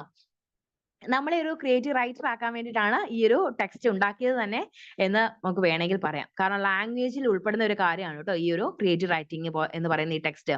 അപ്പൊ നമ്മുടെ ലാംഗ്വേജ് എങ്ങനെ ഇമ്പ്രൂവ് ചെയ്യാം, നമുക്ക് എങ്ങനെ നല്ല രീതിയിൽ ക്രിയേറ്റീവ് ആയിട്ട് രചനകൾ നടത്താം എന്നുള്ള കാര്യങ്ങളൊക്കെ ഇവിടെ പറയുന്നുണ്ട്. ഈ ഒരു ടെക്സ്റ്റ് പഠിച്ചു കഴിയുമ്പോൾ നമുക്ക് കൃത്യമായിട്ട് ക്രിയേറ്റീവ് റൈറ്റർ ആവാനായിട്ട് സാധിക്കും. അപ്പൊ ഗൈഡ് ലൈൻസ് ആണ് ഇവിടെ പറയാം. ഫസ്റ്റ് വൺ എന്ന് പറയുന്നത് read in order to write ആണ്. അതായത് നമുക്ക് വായിക്കാനുള്ള എളുപ്പത്തിന് അല്ലെങ്കിൽ വായന നമുക്ക് നമ്മുടെ വായിക്കുന്ന എങ്ങനെയാണ് ആ ഒരു രീതിയിൽ വേണം നമ്മൾ നമ്മുടെ രചനകൾ കംപ്ലീറ്റ് ചെയ്യാനായിട്ട്. പ്രധാനമായിട്ട് പറയുകയാണെങ്കിൽ an aspiring writer should be a good reader. One learn a lot from reading the best in the all literature. Here reading does not mean casual reading for entertainment, but reading critically and analyzing very detail of work. അപ്പോൾ നല്ല രീതിയിൽ വായിക്കുന്ന ആളുകൾക്കാണ് നല്ല രീതിയിൽ എഴുതാനായിട്ട് സാധിക്കുള്ളൂ. കാരണം പല രചനകൾ നമ്മൾ വായിക്കുമ്പോഴാണ് നമ്മുടെ ഉള്ളിൽ ആശയങ്ങൾ ഉണ്ടാകുന്നത്. ഇപ്പം യൂട്യൂബ് ക്രിയേറ്റേഴ്സ് ഒക്കെ എന്താണ് ചെയ്യുന്നത്? അവരെല്ലാ വീഡിയോസും കൃത്യമായിട്ട് കണ്ടിട്ട് അതിൽ നിന്നൊരു ആശയമൊക്കെ ഉണ്ടാക്കിയിട്ടാണ് അവർ വീഡിയോസ് ക്രിയേറ്റ് ചെയ്യുന്നത്. ചിലപ്പോൾ അതേ രീതിയിലുള്ള വീഡിയോസ് മറ്റു പലരും ചെയ്യുന്നത് നമ്മുടെ നാട്ടിലുള്ള ആളുകൾ കോപ്പി അടിച്ച് ചെയ്യാറുണ്ട് അല്ലേ? അപ്പൊ ആ രീതിയിൽ നമ്മൾ ഈ ഒരു നല്ല രീതിയിൽ നമ്മൾ എത്നിക്കായിട്ട് നമ്മൾ ചെയ്യുമ്പോൾ നല്ല രീതിയിൽ നമ്മൾ എല്ലാ കാര്യങ്ങളും വായിച്ചിട്ട് അതിൽ നിന്ന് ആശയങ്ങൾ ഉൾക്കൊണ്ട് നല്ല രീതിയിലുള്ള രചനകൾ നടത്താനായിട്ട് നമുക്ക് സാധിക്കും. പിന്നെ അടുത്തതെന്ന് പറയുന്നത്, അടുത്ത ഗൈഡ് ലൈൻസ് എന്ന് പറയുന്നത് allow your experience to ripen ആണ്. നമ്മുടെ എക്സ്പീരിയൻസസ് നല്ല രീതിയിൽ നമുക്ക് നമ്മുടെ എഴുത്തിലേക്ക് കൊണ്ടുവരാനായിട്ട് സാധിക്കണം. അപ്പൊ നല്ല രീതിയിൽ ഇപ്പം ബഷീർ ഒക്കെ ഒരുപാട് യാത്രകൾ ചെയ്തിട്ടുള്ള വ്യക്തിയാണ്. അപ്പൊ അദ്ദേഹത്തിന്റെ യാത്രകളിൽ നിന്ന് ഉൾക്കൊണ്ടിട്ടുള്ള കുറെ കാര്യങ്ങൾ അദ്ദേഹം തന്റെ രചനകളാക്കി തീർത്തിട്ടുണ്ട്. അതുപോലെ തന്നെ ഒരുപാട് സാഹിത്യകാരന്മാരെ നമുക്കറിയാം. അവരുടെ യാത്രകളിൽ നിന്ന് അവർ അനുഭവിച്ചിട്ടുള്ള ഒരുപാട് കാര്യങ്ങളിൽ നിന്ന് അവർ ആശയങ്ങൾ ഉൾക്കൊണ്ടിട്ടാണ് അവരുടെ രചനകൾ നടത്തിയിട്ടുള്ളത്. അതുകൊണ്ട് എക്സ്പീരിയൻസസ് അല്ലെങ്കിൽ നമ്മുടെ അനുഭവങ്ങൾ എന്ന് പറയുന്നത് നമുക്ക് നമ്മുടെ റൈറ്റിംഗ്സിന് ഉപയോഗിക്കാൻ സാധിക്കുന്ന ഒരു പ്രധാന കാര്യം തന്നെയാണ്. പിന്നെ write about your experience differently. നമുക്ക് നമ്മുടെ എക്സ്പീരിയൻസസ് പല രീതിയിൽ നമുക്ക് വേണമെങ്കിൽ നമ്മുടെ എഴുത്തിലേക്ക് കൊണ്ടുവരാനായിട്ട് സാധിക്കും. Before writing A writer should consider when the topic of banal and has already been converted in this now. It was not always possible to write to a cope up with the new topics and write about. Everyday life does not present a new theme of everyone. It is always same birth, same anger and same love and same date repeat, and the fact the topics are few and limits, the varieties are limitless. അപ്പോൾ ഈ ഒരു experience differently എന്ന് പറയുന്നത് നമ്മളെ സംബന്ധിച്ചിടത്തോളം ഒരു creative റൈറ്ററെ സംബന്ധിച്ചിടത്തോളം പ്രധാനപ്പെട്ടതാണ്. അപ്പോൾ നമ്മുടെ എക്സ്പീരിയൻസസ് ഡിഫറെന്റ് ആയിട്ട് നമുക്ക് നമ്മുടെ രചനകളിൽ കൊണ്ടുവരാനായിട്ട് സാധിക്കണം. അപ്പൊ ചില രചനകളൊക്കെ കാണുമ്പോൾ തന്നെ നമുക്ക് തോന്നും ഈ ഒരു രചനകളിൽ പറഞ്ഞിരിക്കുന്ന കാര്യങ്ങൾ കൃത്യമായിട്ട് യാഥാർത്ഥ്യമല്ല, അത് അവരുടെ ഭാവനയിൽ നിന്ന് ഉയർന്നതാണെന്ന് നമുക്ക് മനസ്സിലാക്കാൻ സാധിക്കും. അതുപോലെ തന്നെ ചിലപ്പോൾ ചില തിരക്കഥാകൃത്തുകളൊക്കെ അവരുടെ സിനിമകളൊക്കെ രചിക്കുമ്പോൾ ചിലപ്പോൾ സംഭവിച്ചത് ഒരു നെഗറ്റീവ് ആയിട്ടുള്ള കാര്യമാണെങ്കിൽ അതൊരു പോസിറ്റീവ് ആയിട്ട് എഴുതാനായിട്ട് അവർക്ക് സാധിക്കും അല്ലെ. പ്രധാനമായിട്ട് പറയുകയാണെങ്കിൽ ഇപ്പോൾ ഒരു കാമുകിയെ മരണമടഞ്ഞു. കാമുകൻ അവരുടെ ജീവിതം വളരെ ദുഃഖത്തിൽ ആഴ്ത്തി അത് വേദനയോടെ ജീവിച്ചു തീർക്കുന്നു എന്നുള്ളൊരു ഒരു സംഭവിച്ച കഥ ഉണ്ടായെങ്കിൽ അതിനെ നമുക്ക് എന്താണ് റൈറ്റിംഗിലേക്ക് വരുമ്പോൾ നമുക്ക് അതിനെ മാറ്റി എഴുതാനായിട്ട് സാധിക്കും അല്ലെ. അവരുടെ ജീവിതത്തിൽ വളരെ നല്ല നല്ല കാര്യങ്ങൾ ഉണ്ടായെന്നും അവര് ഒന്നിച്ച് ഒരുപാട് കാലം ജീവിച്ചു എന്നുള്ള രീതിയിൽ നമുക്ക് റൈറ്റിംഗ്സിലേക്ക് അത് മാറ്റി എഴുതാനായിട്ട് സാധിക്കും. അപ്പൊ നമ്മുടെ എക്സ്പീരിയൻസും കാര്യങ്ങളും എല്ലാം വളരെ ഡിഫറെന്റ് ആയിട്ട് വളരെ മനോഹരമായിട്ട് ഈ ഒരു റൈറ്റിംഗ്സിലേക്ക് എഴുതാൻ സാധിക്കുന്നത് എപ്പോഴാണോ അപ്പോഴാണ് നമ്മൾ ക്രിയേറ്റീവ് ആയിട്ടുള്ള റൈറ്റേഴ്സ് ആയി മാറുന്നത്. ഇനി നെക്സ്റ്റ് എന്ന് പറയുന്നത് സ്റ്റാർട്ട് വിത്ത് യുവർ ഡയറി ആണ്. അതായത് ഡയറി എഴുതുന്ന ശീലമുള്ള ആളുകൾക്ക് പെട്ടെന്ന് തന്നെ ഒരു ക്രിയേറ്റീവ് റൈറ്റർ ആവാനായിട്ട് സാധിക്കും എന്നാണ് പറയാം. അപ്പം അതിന്റെ ഗൈഡ് ലൈൻസ് ആണ് കേട്ടോ നമ്മൾ പറയാം. ഗൈഡ് ലൈൻസ് എന്ന് പറയുന്നത് എന്താണ്? നമ്മൾ ഈ ഒരു ക്രിയേറ്റീവ് റൈറ്റർ ആവാനായിട്ട് നമ്മൾ എങ്ങനെയൊക്കെ മാറണം, നമ്മൾ എന്തൊക്കെ കാര്യങ്ങൾ ചെയ്താൽ ഇതിന് വേണ്ടിയിട്ട് ഒരു ക്രിയേറ്റീവ് റൈറ്റർ ആവാൻ സാധിക്കും എന്നുള്ള കാര്യമാണ് ഇവിടെ പറയാം. അപ്പൊ ഡയറി എഴുതാൻ ശീലമുള്ളവര് ഈ എഴുതാനുള്ള പ്രയാസങ്ങളൊക്കെ ആ ഒരു ഡയറി എഴുതി ശീലമുള്ള ആളുകൾക്ക് അത് മാറും. കാരണം ഇപ്പൊ നമുക്ക് എഴുതാനൊക്കെ മടിയാണെങ്കിൽ നമുക്ക് ഒരിക്കലും ഒരു റൈറ്റർ ആവാൻ സാധിക്കില്ല. പക്ഷെ എന്താണ്, നമ്മുടെ ഓരോ ദിവസവും ഉള്ള അനുഭവങ്ങളും നമ്മുടെ സന്തോഷങ്ങള്, സമാധാനങ്ങള്, ചിന്തകള്, സങ്കടങ്ങൾ ഇതെല്ലാം എഴുതി വെക്കുന്ന ശീലമുള്ള ആളുകളുണ്ട് അല്ലെ, ഡയറി എഴുതുന്നവരുണ്ട്.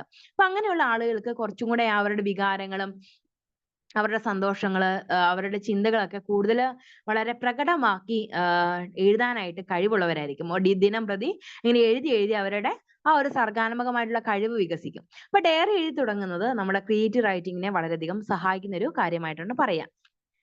ഇനി visualisation and outline and design. അപ്പൊ വിഷ്വലൈസേഷൻ എന്ന് പറയുന്നതും ഈ ഒരു ക്രിയേറ്റീവ് റൈറ്റിംഗിന്റെ പ്രധാനപ്പെട്ട കാര്യമാണ്. നമ്മൾ പറഞ്ഞു ചില കാര്യങ്ങൾ ചില റൈറ്റേഴ്സ് എഴുതുമ്പോൾ നമുക്കത് വിഷ്വലൈസ് ചെയ്യാൻ സാധിക്കും അല്ലെ. ഞാൻ പറഞ്ഞു താമര ഇതളുകൾ പോലുള്ള കണ്ണുകള്, അതുപോലെ തന്നെ പനങ്കുല പോലെയുള്ള മുടി, ഇതൊക്കെ എന്താണ് നമ്മുടെ സാഹിത്യകാരന്മാർ എഴുതുന്നതാണ്. അതുപോലെ തന്നെ മഴവിൽ വർണ്ണങ്ങളിലുള്ള ഓരോരോ ഡ്രസ്സ്, അങ്ങനെയുള്ള കാര്യങ്ങളൊക്കെ പറയുമ്പോൾ നമ്മൾ ഈ ഒരു ചിന്തകള് നമ്മുടെ ഒരു വിഷ്വലൈസിലേക്ക് നമ്മൾ പോകും. താമര ഇതളുകളുള്ള കണ്ണുകൾ, അതുപോലെ തന്നെ സൂര്യനെ പോലെ തിളങ്ങുന്ന മുഖം എന്നൊക്കെ പറയുമ്പോൾ നമ്മൾ ആ ഒരു വിഷ്വലൈസ് ചെയ്യാൻ നമുക്ക് സാധിക്കും. അപ്പൊ അങ്ങനെ ഓരോരോ ചിന്തകൾ, ഓരോരോ പ്രവർത്തനങ്ങളൊക്കെ വിഷ്വലൈസ് ചെയ്യുന്നത് നമ്മുടെ ക്രിയാത്മകമായിട്ട് നമ്മളെ നല്ല രീതിയിൽ നല്ല റൈറ്റേഴ്സ് ആക്കാൻ നമ്മളെ സഹായിക്കും എന്നുള്ള കാര്യം ഇവിടെ പറയുന്നുണ്ട്. After you have general idea of what you want to write, you should consider all aspects of it, including the theme, storyline, situations, characters, and our stations. You should jot down every minor detail that comes to mind. Then write everything down in other, create and outline, and indicate how it will begin, progress, and end before ultimately putting pen to paper. You should have a clear mental picture of the entire project. It is known as visualizing. There are many talented others who have only a hazy sense of that they want to write when they begin. However, as things progress, the unconscious mind takes over and the writing takes unexpected turns and a twist to achieve integrating results. അപ്പോൾ ചില ചരിത്രകാരന്മാർ അല്ലെങ്കിൽ ചില എഴുത്തുകാരൊക്കെ മുറി അടച്ചിട്ടിരുന്ന് അവര് യാതൊരു ശല്യവുമില്ലാതെ ആ ഒരു കഥാപാത്രങ്ങളിൽ തന്നെ ജീവിച്ചിരിക്കുന്ന ആളുകൾ ഉണ്ടാവും. ഇപ്പം നമ്മൾ കഥാപാത്രങ്ങളിൽ നിന്ന് ഒരിക്കലും രക്ഷ നേടാതെ അല്ലെങ്കിൽ ആ ഒരു കഥാപാത്രങ്ങളുടെ ആ ഒരു ലോകത്ത് തന്നെ നിന്നുകൊണ്ട് ആ ഒരു കഥാപാത്രങ്ങളെ കുറിച്ച് എഴുതി ആ ഒരു രചനകൾ പൂർത്തിയാക്കുന്ന ഒരുപാട് ചിത്രകാരന്മാർ അല്ലെങ്കിൽ ചരിത്രകാരന്മാരും എഴുത്തുകാരും ഒക്കെ ഉണ്ട്. അപ്പൊ ഇത്തരത്തില് നമ്മൾ നമ്മുടെ കഥാപാത്രങ്ങളെയൊക്കെ വിഷ്വലൈസ് ചെയ്ത് അവരുടെ ജീവിതം എങ്ങനെയാണെന്ന് ആലോചിച്ച് ആ ഒരു രീതിയിൽ നല്ല രീതിയിൽ നമുക്ക് എഴുതാനായിട്ട് സാധിക്കണമെങ്കിൽ നമുക്കൊരു വിഷ്വലൈസേഷൻ പവർ ഉണ്ടാവണമെന്നാണ് പറയാം. ഇനി some dos and does nots എന്ന് പറയുന്ന ഒരു കാര്യം കൂടി ഉണ്ട്. നമുക്ക് എന്തൊക്കെ ചെയ്യാം, എന്തൊക്കെ ചെയ്യാൻ പാടില്ല, ക്രിയേറ്റീവ് റൈറ്റർ ആകുമ്പോൾ എന്തൊക്കെ ചെയ്യണം, എന്തൊക്കെ ചെയ്യാൻ പാടില്ല എന്നുള്ള കാര്യം കൂടി ഇവിടെ പറയുന്നുണ്ട്. Clarity of thought and clarity of expression distinguish most great works. Writing should not be dense or dull, but should shine like a mirror. Possession of respect of their thoughts and the words used to express them is very important. The words used should have precise meanings. Tools like the dictionary and process should be used. Avoid overwriting to era of elaborate prose of is finished. അപ്പോൾ നമ്മൾ പറഞ്ഞ പ്രധാനപ്പെട്ട കാര്യങ്ങൾ എന്ന് പറയുന്നത് നമ്മൾ ഈ ഒരു ക്ലാരിറ്റി നമ്മൾ പറയുന്ന കാര്യങ്ങളിൽ നമ്മൾ എഴുതുന്ന കാര്യങ്ങളിലൊക്കെ ഒരു ക്ലാരിറ്റി ഒരു വിഷ്വലൈസ്ഡ് ആയിട്ടുള്ള കാര്യങ്ങളായിരിക്കണം നമ്മൾ എഴുതേണ്ടത്. കാരണം നമ്മൾ കുറച്ച് കാര്യങ്ങളൊക്കെ ഹൈഡ് ചെയ്ത് വെച്ച് കഴിഞ്ഞാൽ ഒരിക്കലും വായിക്കുന്ന ആൾക്ക് അത് നല്ല രീതിയിൽ വായിച്ചെടുക്കാനോ അത് മനസ്സിലാക്കാനോ സാധിക്കില്ല. മറ്റൊരു പ്രധാനപ്പെട്ട കാര്യമാണ് നമ്മൾ ഭയങ്കര കഠിനമുള്ള വേർഡുകൾ യൂസ് ചെയ്യുകയാണെങ്കിൽ നമുക്ക് ആ ആളുകൾക്ക് നമ്മളെ വായിക്കുന്ന ആളുകൾക്ക് അത് പെട്ടെന്ന് മനസ്സിലാക്കി എടുക്കണമെന്നില്ല. ഇപ്പൊ നമ്മളിപ്പോ കാസർഗോഡ് ഭാഷ ഒക്കെ ഉണ്ട് അല്ലെ, കോഴിക്കോട് ഭാഷയൊക്കെ ഉണ്ട്. അപ്പൊ ആ ഭാഷകൾ നമ്മുടെ അച്ചടി ഭാഷയിൽ നിന്ന് വളരെ വ്യത്യസ്തമാണ്. ഓരോ കോൺസെപ്റ്റ്സും വളരെ ഡിഫറെന്റ് ആയിരിക്കും. അപ്പൊ നമ്മൾ ആ ഒരു ഭാഷയിൽ എഴുതിയ ബുക്കുകളൊക്കെ നമ്മൾ വായിക്കുകയാണെങ്കിൽ നമുക്ക് അതൊരിക്കലും ചിലപ്പോൾ മനസ്സിലാക്കി എടുക്കാനായിട്ട് സാധിച്ചെന്ന് വരില്ല. അപ്പൊ എന്തുകൊണ്ടാണത്? അത് കാഠിന്യമുള്ള വേർഡ്സ് ആയിരിക്കും. നമ്മൾ കേട്ടിട്ട് പോലും ഇല്ലാത്ത വേർഡ്സ് ഒക്കെ ആയിരിക്കും അതിൽ യൂസ് ചെയ്തിട്ടുണ്ടാവുക. നമ്മൾ ചിലപ്പോൾ ആ കാസർഗോഡുകാർ പറയുന്ന പോലെ നമുക്ക് ചിലപ്പോൾ മനസ്സിലായെന്ന് വരില്ല. അപ്പൊ ആ രീതിയിൽ നല്ല രീതിയിൽ വളരെ ട്രാൻസ്പെറന്റ് ആയിട്ടുള്ള അല്ലെങ്കിൽ വളരെ ക്ലിയർ ആയിട്ടുള്ള വേർഡുകളും ആശയങ്ങളും യൂസ് ചെയ്യാനായിട്ട് നമ്മൾ ക്രിയേറ്റീവ് റൈറ്റിംഗിൽ ഉൾപ്പെടുത്തണം. അപ്പൊ ആ രീതിയിലുള്ള റൈറ്റിംഗ്സിനെ ആളുകൾ കൂടുതൽ ഒരു ആകർഷണീയത അവർക്ക് തോന്നുകയുള്ളൂ. പിന്നെ മറ്റൊന്ന് പറയുന്നത് ഓവർ ആയിട്ടുള്ള റൈറ്റിംഗ് നമ്മൾ കൂടുതലായിട്ട് ഒഴിവാക്കുക. കാരണം എന്താണ്, ഒത്തിരി നമ്മൾ ഒരു കാര്യത്തെക്കുറിച്ച് ഒത്തിരി എഴുതിക്കൊണ്ടിരുന്നു കഴിഞ്ഞാൽ അത് വായിക്കാനുള്ള ഇൻട്രസ്റ്റ് പോകും അല്ലെ. അപ്പൊ അതും വളരെയധികം ശ്രദ്ധിക്കേണ്ട ഒരു കാര്യമാണ് ക്രിയേറ്റീവ് റൈറ്റിംഗുമായിട്ട് ബന്ധപ്പെട്ട്. പിന്നെ similarity avoiding appearing arrogant. Don't be casual either. Select your words and expressions caused on the atmosphere you work. Avoid which are terms that are no anger it use.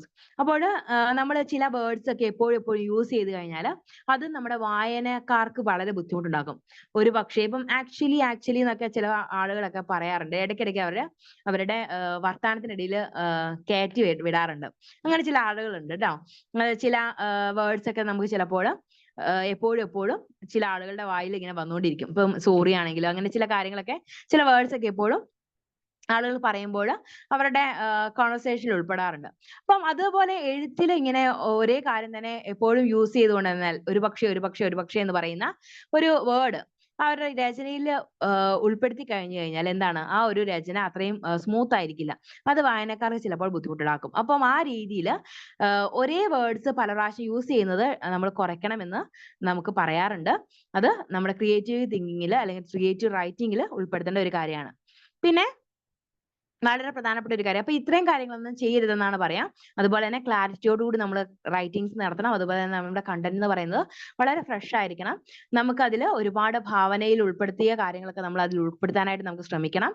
അതുപോലെ ആളുകളിലേക്ക് കൂടുതൽ അവർക്ക് റിലേറ്റ് ചെയ്യാൻ പറ്റുന്ന കാര്യങ്ങളായിരിക്കണം നമ്മൾ എഴുതേണ്ടത്. എന്നാൽ മാത്രമേ ആളുകൾക്ക് അത് കൂടുതൽ മനസ്സിലാക്കാനായിട്ട് സാധിക്കുള്ളൂ, കൂടുതൽ റിലേറ്റ് ചെയ്ത് അവർക്ക് അത് വായിക്കാനായിട്ട് സാധിക്കുള്ളൂ. ഇനി learn to be your own critic എന്ന് പറയുന്ന ഒരു കോൺസെപ്റ്റ് ഉണ്ട്. എന്താണെന്ന് വെച്ച് കഴിഞ്ഞാൽ നമ്മൾ നമ്മുടെ തന്നെ ഒരു വിമർശകനാകണം. എങ്കിൽ മാത്രമേ നമുക്ക് ക്രിയേറ്റീവ് റൈറ്റർ ആവാനായിട്ട് സാധിക്കുള്ളൂ. നമ്മൾ എഴുതുന്ന സാധനം എല്ലാം സൂപ്പറാണ്, ഇത് രക്ഷയില്ല എന്നൊക്കെ പറഞ്ഞു കഴിഞ്ഞാൽ അതെന്താണ്, നമ്മുടെ രചനകൾ ഒരിക്കലും മികച്ചതാക്കി മാറ്റാനായിട്ട് അത് സാധിക്കില്ല.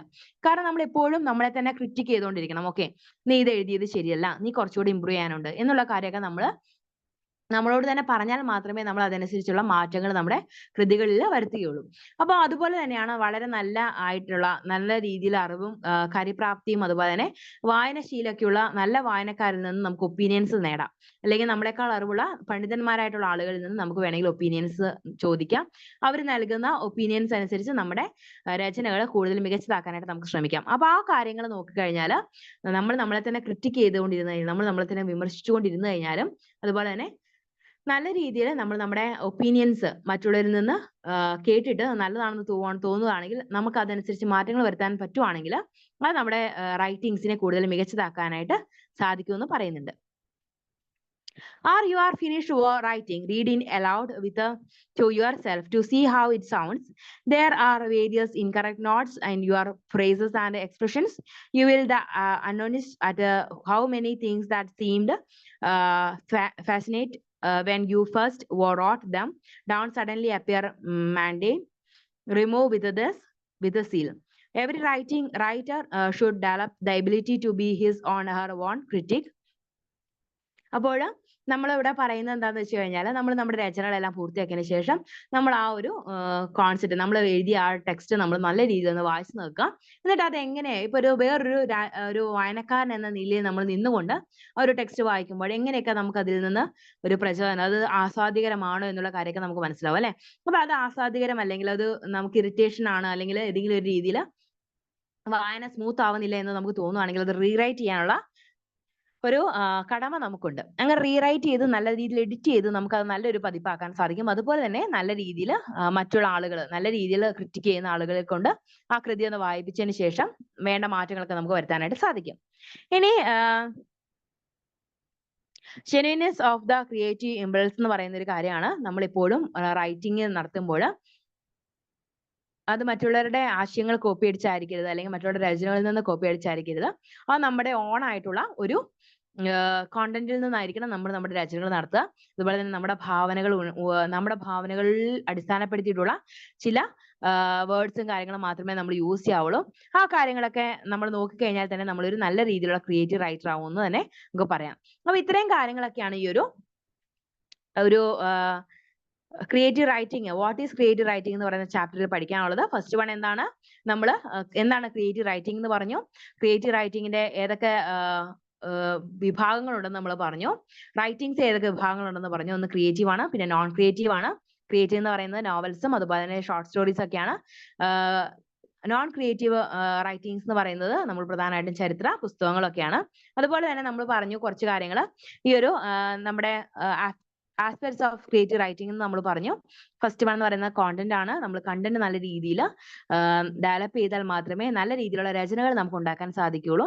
പിന്നെ സെക്കൻഡ് എന്ന് പറയുന്നത് ഫോം ആണ്. ഒരു ഫോമിൽ നമ്മൾ വേണം എഴുതാനായിട്ട്. അതുപോലെ തന്നെ സ്ട്രക്ചർ, ഏത് രീതിയിലുള്ള സ്ട്രക്ചറിലാണ് നമ്മൾ എഴുതേണ്ടതെന്നുള്ളതും ഒരു ക്രിയേറ്റീവ് റൈറ്റിംഗിനെ സംബന്ധിച്ച് വളരെ പ്രധാനപ്പെട്ടതാണ്. അതുപോലെ തന്നെ സ്റ്റൈൽ, അതിന്റെ ശൈലി എങ്ങനെയാണെന്നുള്ളതും നമ്മൾ കൃത്യമായിട്ട് മനസ്സിലാക്കിയതിന് ശേഷം മാത്രമേ നമ്മൾ എഴുതാനായിട്ട് തുടങ്ങാവുള്ളൂ. പിന്നെ അതുപോലെ തന്നെ ക്രിയേറ്റീവ് റൈറ്റിംഗ് നമുക്ക് പഠിച്ചെടുക്കാൻ സാധിക്കുമോ, അത് പഠിച്ചെടുക്കാൻ സാധിക്കില്ലേ എന്നുള്ള കാര്യം കൂടെ നമ്മൾ പറഞ്ഞിരുന്നു. അപ്പൊ അതും ഒന്ന് ഓർത്തിരിക്കുക. അതുപോലെ തന്നെ നമ്മൾ നമ്മുടെ തന്നെ ക്രിറ്റിക് ആവുക, നമ്മൾ നമ്മളെ തന്നെ വിമർശിക്കുക. നമ്മുടെ രചനകളിൽ എന്തെല്ലാം പോരായ്മകൾ ഉണ്ടെന്ന് കണ്ടെത്തി അത് പരിഹരിക്കാൻ നമ്മൾ ശ്രമിച്ചാൽ മാത്രമേ നമുക്ക് നല്ല രീതിയിലുള്ള ഒരു ക്രിയേറ്റീവ് റൈറ്റർ ആവാൻ സാധിക്കുന്നുള്ളൂ നമ്മൾ പറഞ്ഞു. ഇനി ഇതിൽ നിന്ന് ചോദിക്കാൻ സാധ്യതയുള്ള കുറച്ച് ക്വസ്റ്റ്യൻസ് ഏതൊക്കെയാണെന്ന് വെച്ച് കഴിഞ്ഞാൽ ഫസ്റ്റ് വൺ എന്ന് പറയുന്നത് why does one try to communicate with others. അത് അങ്ങനെ വലിയതായിട്ട് ചോദിക്കാനൊന്നും സാധ്യതയില്ല, എന്നാലും വൺ വേർഡ് ആയിട്ടൊക്കെ ചിലപ്പോൾ ചോദിച്ച് കണ്ടിട്ടുണ്ട്. അപ്പൊ എന്തുകൊണ്ടാണ് നമ്മൾ മറ്റുള്ളവരുമായിട്ട് കമ്മ്യൂണിക്കേറ്റ് ചെയ്യുന്നത്? നമ്മുടെ ആശയങ്ങൾ മറ്റുള്ളവരിലേക്ക് എത്തിക്കാനായിട്ടാണ് നമ്മൾ കൂടുതലായിട്ട് കമ്മ്യൂണിക്കേഷൻ ഉപയോഗിക്കുന്നത് അല്ലെ. നമ്മൾ പല കാര്യങ്ങളും നമ്മൾ ആളുകളോട് പറയാറുണ്ട്. നമ്മുടെ ആശയങ്ങൾ, നമ്മുടെ ഇഷ്ടങ്ങൾ, നമ്മുടെ വേദനകൾ, നമ്മുടെ പ്രയാസങ്ങൾ, നമ്മുടെ ജീവിതത്തിൽ ഉണ്ടായിട്ടുള്ള സംഭവങ്ങൾ, ഇതെല്ലാം നമ്മൾ മറ്റുള്ളവരോട് പറയാറുണ്ട് അല്ലെ. അപ്പൊ ഈ രീതിയിൽ നമ്മുടെ ആശയങ്ങൾ, നമ്മുടെ ഫീലിങ്സ് മറ്റുള്ളവരെ അറിയിക്കാനായിട്ടാണ് നമ്മൾ കമ്മ്യൂണിക്കേഷൻ നടത്തുക എന്നുള്ളത് ഒന്ന് ജസ്റ്റ് ഓർത്തിരിക്കാം. ഇനി distinguish between creative and non creative writing can be maintained in all cases. അപ്പൊ ഏതൊക്കെ 2 kinds ഓഫ് റൈറ്റിംഗ്സ് ഉണ്ടെന്ന് നമ്മൾ പറഞ്ഞു. ഒന്ന് ക്രിയേറ്റീവ് ആണ്, പിന്നെ നോൺ ക്രിയേറ്റീവ് ആണ്. അതും ഒരു ചോദ്യമായിട്ട് വന്നിട്ടുണ്ട് കേട്ടോ. പിന്നെ ഉള്ളത് നമ്മൾ നേരത്തെ പറഞ്ഞത് തന്നെയാണ് ഈ ഒരു essential aspects of literary work എന്ന് പറയുന്നത്. അപ്പൊ ഏതൊക്കെയാണ് ഒരു ആസ്പെക്ട്സ്, ക്രിയേറ്റീവ് റൈറ്റിംഗിന്റെ ആസ്പെക്ട്സ് ഏതൊക്കെയാണെന്നുള്ളത് കോണ്ടന്റ്, അതുപോലെ തന്നെ ഫോം, അതുപോലെ ഏതാണ് സ്ട്രക്ചർ, അതുപോലെ സ്റ്റൈല്, ഇങ്ങനെയുള്ള ക്വസ്റ്റ്യൻസ് ആണ് കൂടുതലായിട്ട് വന്ന് കണ്ടിട്ടുള്ളത്. പിന്നെ നമുക്ക് ഇമോഷൻസും അതുപോലെ തന്നെ നമ്മുടെ സർഗാത്മകത, നമ്മുടെ ഭാവനയൊക്കെ ഉണർത്തുന്ന ഒരു കാര്യമാണ് ക്രിയേറ്റീവ് റൈറ്റിംഗ് എന്നുള്ളത് നമ്മൾ പറഞ്ഞു അല്ലെ. കാരണം നമ്മുടെ ഇപ്പൊ വേദനകള്, നമ്മുടെ പ്രയാസങ്ങള്, നമുക്ക് ജീവിതത്തിൽ പൂർത്തീകരിക്കാൻ പറ്റാത്ത കാര്യങ്ങളൊക്കെ ഈ റൈറ്റിംഗ്സിലൂടെ നമുക്ക് വേണമെങ്കിൽ മാറ്റി എഴുതാനായിട്ട് സാധിക്കും. അപ്പൊ ഈ ഒരു റൈറ്റിംഗ്സ് എന്ന് പറയുന്നത് നമ്മൾ എപ്പോഴും ഇമോഷണലി കണക്റ്റഡ് ആയിരിക്കും. ചിലപ്പോൾ നല്ലൊരു പുസ്തകം വായിച്ചു കഴിഞ്ഞാൽ നമ്മൾ ഭയങ്കര ഹാപ്പി ആയിട്ട് ഫീൽ ചെയ്യും അല്ലെ. അപ്പം നമുക്ക് കുറച്ചുകൂടെ പ്രചോദനം ഉണ്ടാവുന്ന ഒരുപാട് കഥകള്, പുസ്തകങ്ങളൊക്കെ ഉണ്ട്. പ്രത്യേകിച്ച് അഗ്നിച്ചിറകുകൾ എന്ന് പറയുന്ന അബ്ദുൽ കലാമിന്റെ അഗ്നിച്ചിറകുകൾ എന്ന് പറയുന്ന രചന നമുക്ക് ഒരുപാട് ഇൻസ്പിറേഷൻ നൽകുന്ന ഒരു രചനയാണ്. നമുക്ക് അദ്ദേഹത്തിന്റെ ജീവിത കഥകളിൽ നിന്ന് ഒരുപാട് ആശയങ്ങൾ കിട്ടുകയും അത് നമുക്ക് ജീവിതത്തിൽ പ്രാവർത്തികമാക്കാൻ തോന്നുകയൊക്കെ ചെയ്യും ഈ ഒരു അഗ്നിച്ചിറകുകൾ എന്ന് പറയുന്ന ഒരു പുസ്തകം വായിച്ചു കഴിഞ്ഞാൽ. അപ്പൊ ഈ രീതിയിൽ ഒരുപാട് പുസ്തകങ്ങൾ നമ്മളെ നല്ല രീതിയിൽ സ്വാധീനിക്കാറുണ്ട്. അതുപോലെ തന്നെ അതൊരു ആ രചന എന്ന് പറയുന്ന അദ്ദേഹത്തിന്റെ ജീവിതകഥയുമായിട്ട് ബന്ധപ്പെട്ട് നിൽക്കുന്നതാണ്. പക്ഷേ സർഗാത്മകമായ മറ്റൊരു ഒരുപാട് കഥകളുണ്ട്. പ്രത്യേകിച്ച് ഈ ഒരു ഫെയറി സ്റ്റോറീസ് എന്നൊക്കെ പറഞ്ഞ ഒരുപാട് കഥകളുണ്ട് അല്ലെ. സിൻഡ്രല്ലയുടെ കഥകൾ, അതുപോലെ തന്നെ ഒരുപാട് രാജകുമാരിമാരുടെ കഥകളൊക്കെ നമ്മൾ കുഞ്ഞായിരിക്കുമ്പോൾ കേട്ടിട്ടുണ്ടാവാം. അപ്പൊ ആ കഥകളൊക്കെ എന്താണ്, നമ്മുടെ ഭാവനയെ വളർത്തുന്ന കഥകളാണ് അല്ലെ. ഒരു ദേവത പ്രത്യക്ഷപ്പെട്ടു, ആ ദേവത നമുക്ക് ആ ഒരു വടി വീശിയപ്പോൾ ആ ഒരു ദേവത വടി വീശിയപ്പോൾ അവിടെ പംകിൻസ്, അതായത് മത്തങ്ങകള് ഒരു രഥമായി മാറി, പല്ലികള് കാലാൾ ഭടന്മാരായി. ഇതൊക്കെ നമ്മൾ കുഞ്ഞായിരിക്കുമ്പോൾ കഥകളിലൂടെ കേൾക്കുമ്പോൾ നമ്മുടെ ഭാവന വളരെയധികം വർദ്ധിക്കുക ചെയ്യുന്നത്. അപ്പൊ ഇതൊരു ക്രിയേറ്റീവ് റൈറ്റിംഗ് ആണ്.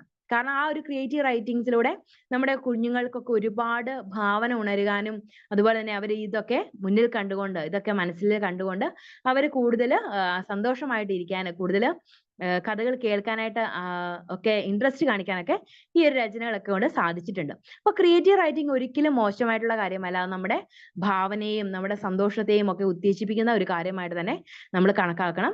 ക്രിയേറ്റീവ് റൈറ്റിംഗ്സ് വായിക്കാനായിട്ട് നമ്മൾ കൂടുതൽ സമയം കണ്ടെത്തണം.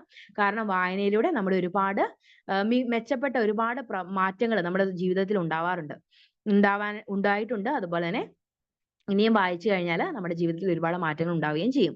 അപ്പൊ അതുപോലെ തന്നെ മോശമായിട്ടുള്ള ബുക്കുകളും, അതുപോലെ തന്നെ നമ്മളെ തളർത്തുന്ന, നമുക്ക് ഒരുപാട് വിഷമം ഉണ്ടാക്കുന്ന ടെക്സ്റ്റുകളൊക്കെ അല്ലെങ്കിൽ പുസ്തകങ്ങളൊക്കെ വായിക്കുമ്പോൾ നമുക്ക് നമ്മുടെ പെരുമാറ്റത്തിലും നമ്മുടെ പ്രവർത്തനങ്ങളിലൊക്കെ അതിന്റെ ഒരു ബാഡ് എഫക്ട്സ് ഉണ്ടാവാറുണ്ട് അല്ലെ.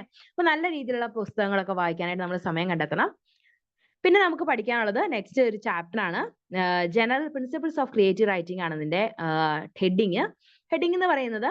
പൊതുതത്വങ്ങൾ, അതായത് ക്രിയേറ്റീവ് റൈറ്റിംഗിന്റെ പൊതുതത്വങ്ങൾ എന്തൊക്കെയാണെന്നാണ്. അപ്പൊ ക്രിയേറ്റീവ് റൈറ്റിംഗ് എന്താണെന്ന് നമ്മൾ പറഞ്ഞു, സർഗാത്മകമായിട്ടുള്ള രചനയാണ്. അതിന് പ്രത്യേകമായിട്ടുള്ള ഒരു തത്വങ്ങളുണ്ട്. അത് വെറുതെ എഴുതാനായിട്ട് സാധിക്കില്ല. അതിന്റെ തത്വങ്ങളുടെ അടിസ്ഥാനത്തിലാണ് ക്രിയേറ്റീവ് റൈറ്റിംഗ് ഉണ്ടാവുക. In creative writing, readability, clarity, loudity, and directness and vital traits and cherish.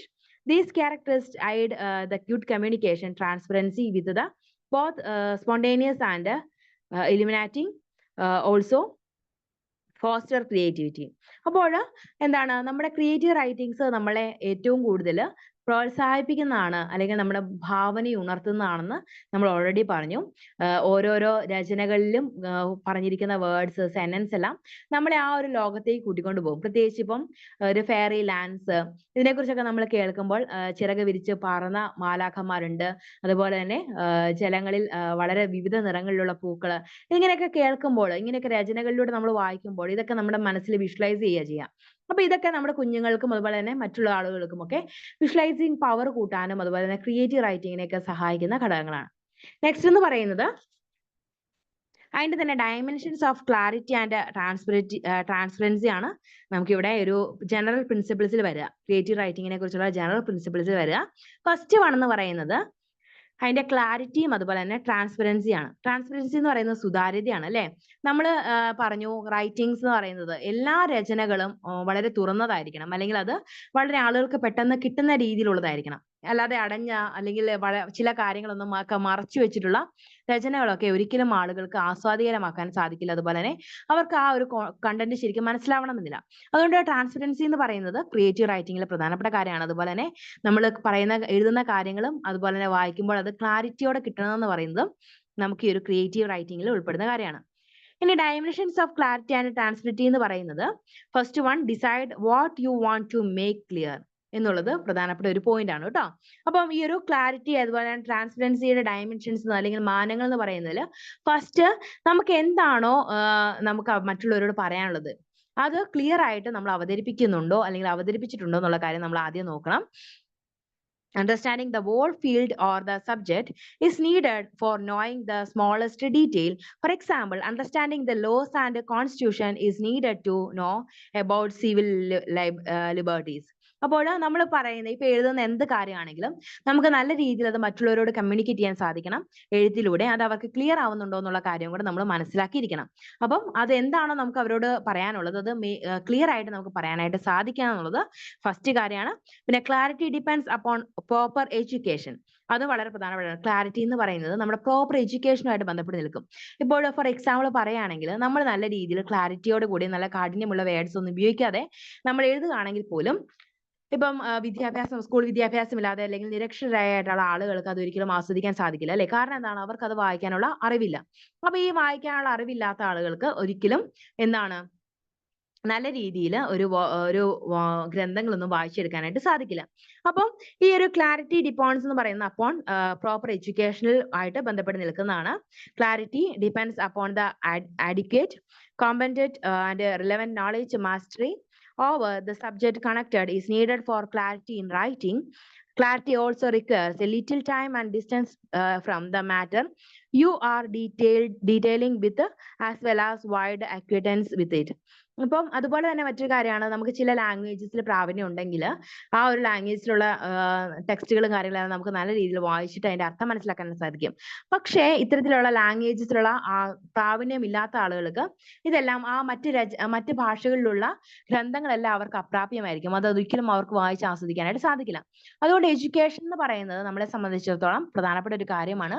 Creative റൈറ്റിങ്ങിനും അതുപോലെ തന്നെ നമുക്ക് കാര്യങ്ങൾ ക്ലിയർ ആയിട്ട് മനസ്സിലാവുന്നതിനൊക്കെ ഒരു എഡ്യൂക്കേഷൻ നമുക്ക് വളരെയധികം സഹായിക്കാറുണ്ട്. മറ്റൊരു കാര്യമാണ് clarity requires a concrete definition to your subject.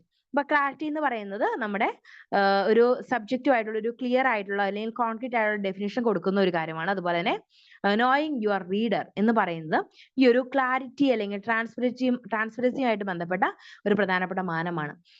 നമ്മൾ പലപ്പോഴും ചില സ്ഥലങ്ങളിൽ അല്ലെങ്കിൽ ചില മേഖലകളിലൊക്കെ നടത്തുന്ന റൈറ്റിംഗ്സ് ഒക്കെ കണ്ടിട്ടുണ്ടാവാം. അതെല്ലാം അവരുടെ പ്രദേശങ്ങളിലെ, അപ്പൊ ഫോർ എക്സാമ്പിൾ പറയുകയാണെങ്കിൽ നിങ്ങൾക്ക് കൂടുതൽ പെട്ടെന്ന് റിലേറ്റ് ചെയ്യാൻ പറ്റുന്ന ഒരു കാര്യം എന്ന് പറയുന്നത് സിനിമകളാണ് അല്ലെ. അപ്പൊ നമ്മുടെ കേരളത്തിൽ ഉണ്ടാക്കുന്ന സിനിമകൾ എങ്ങനെയാണ്?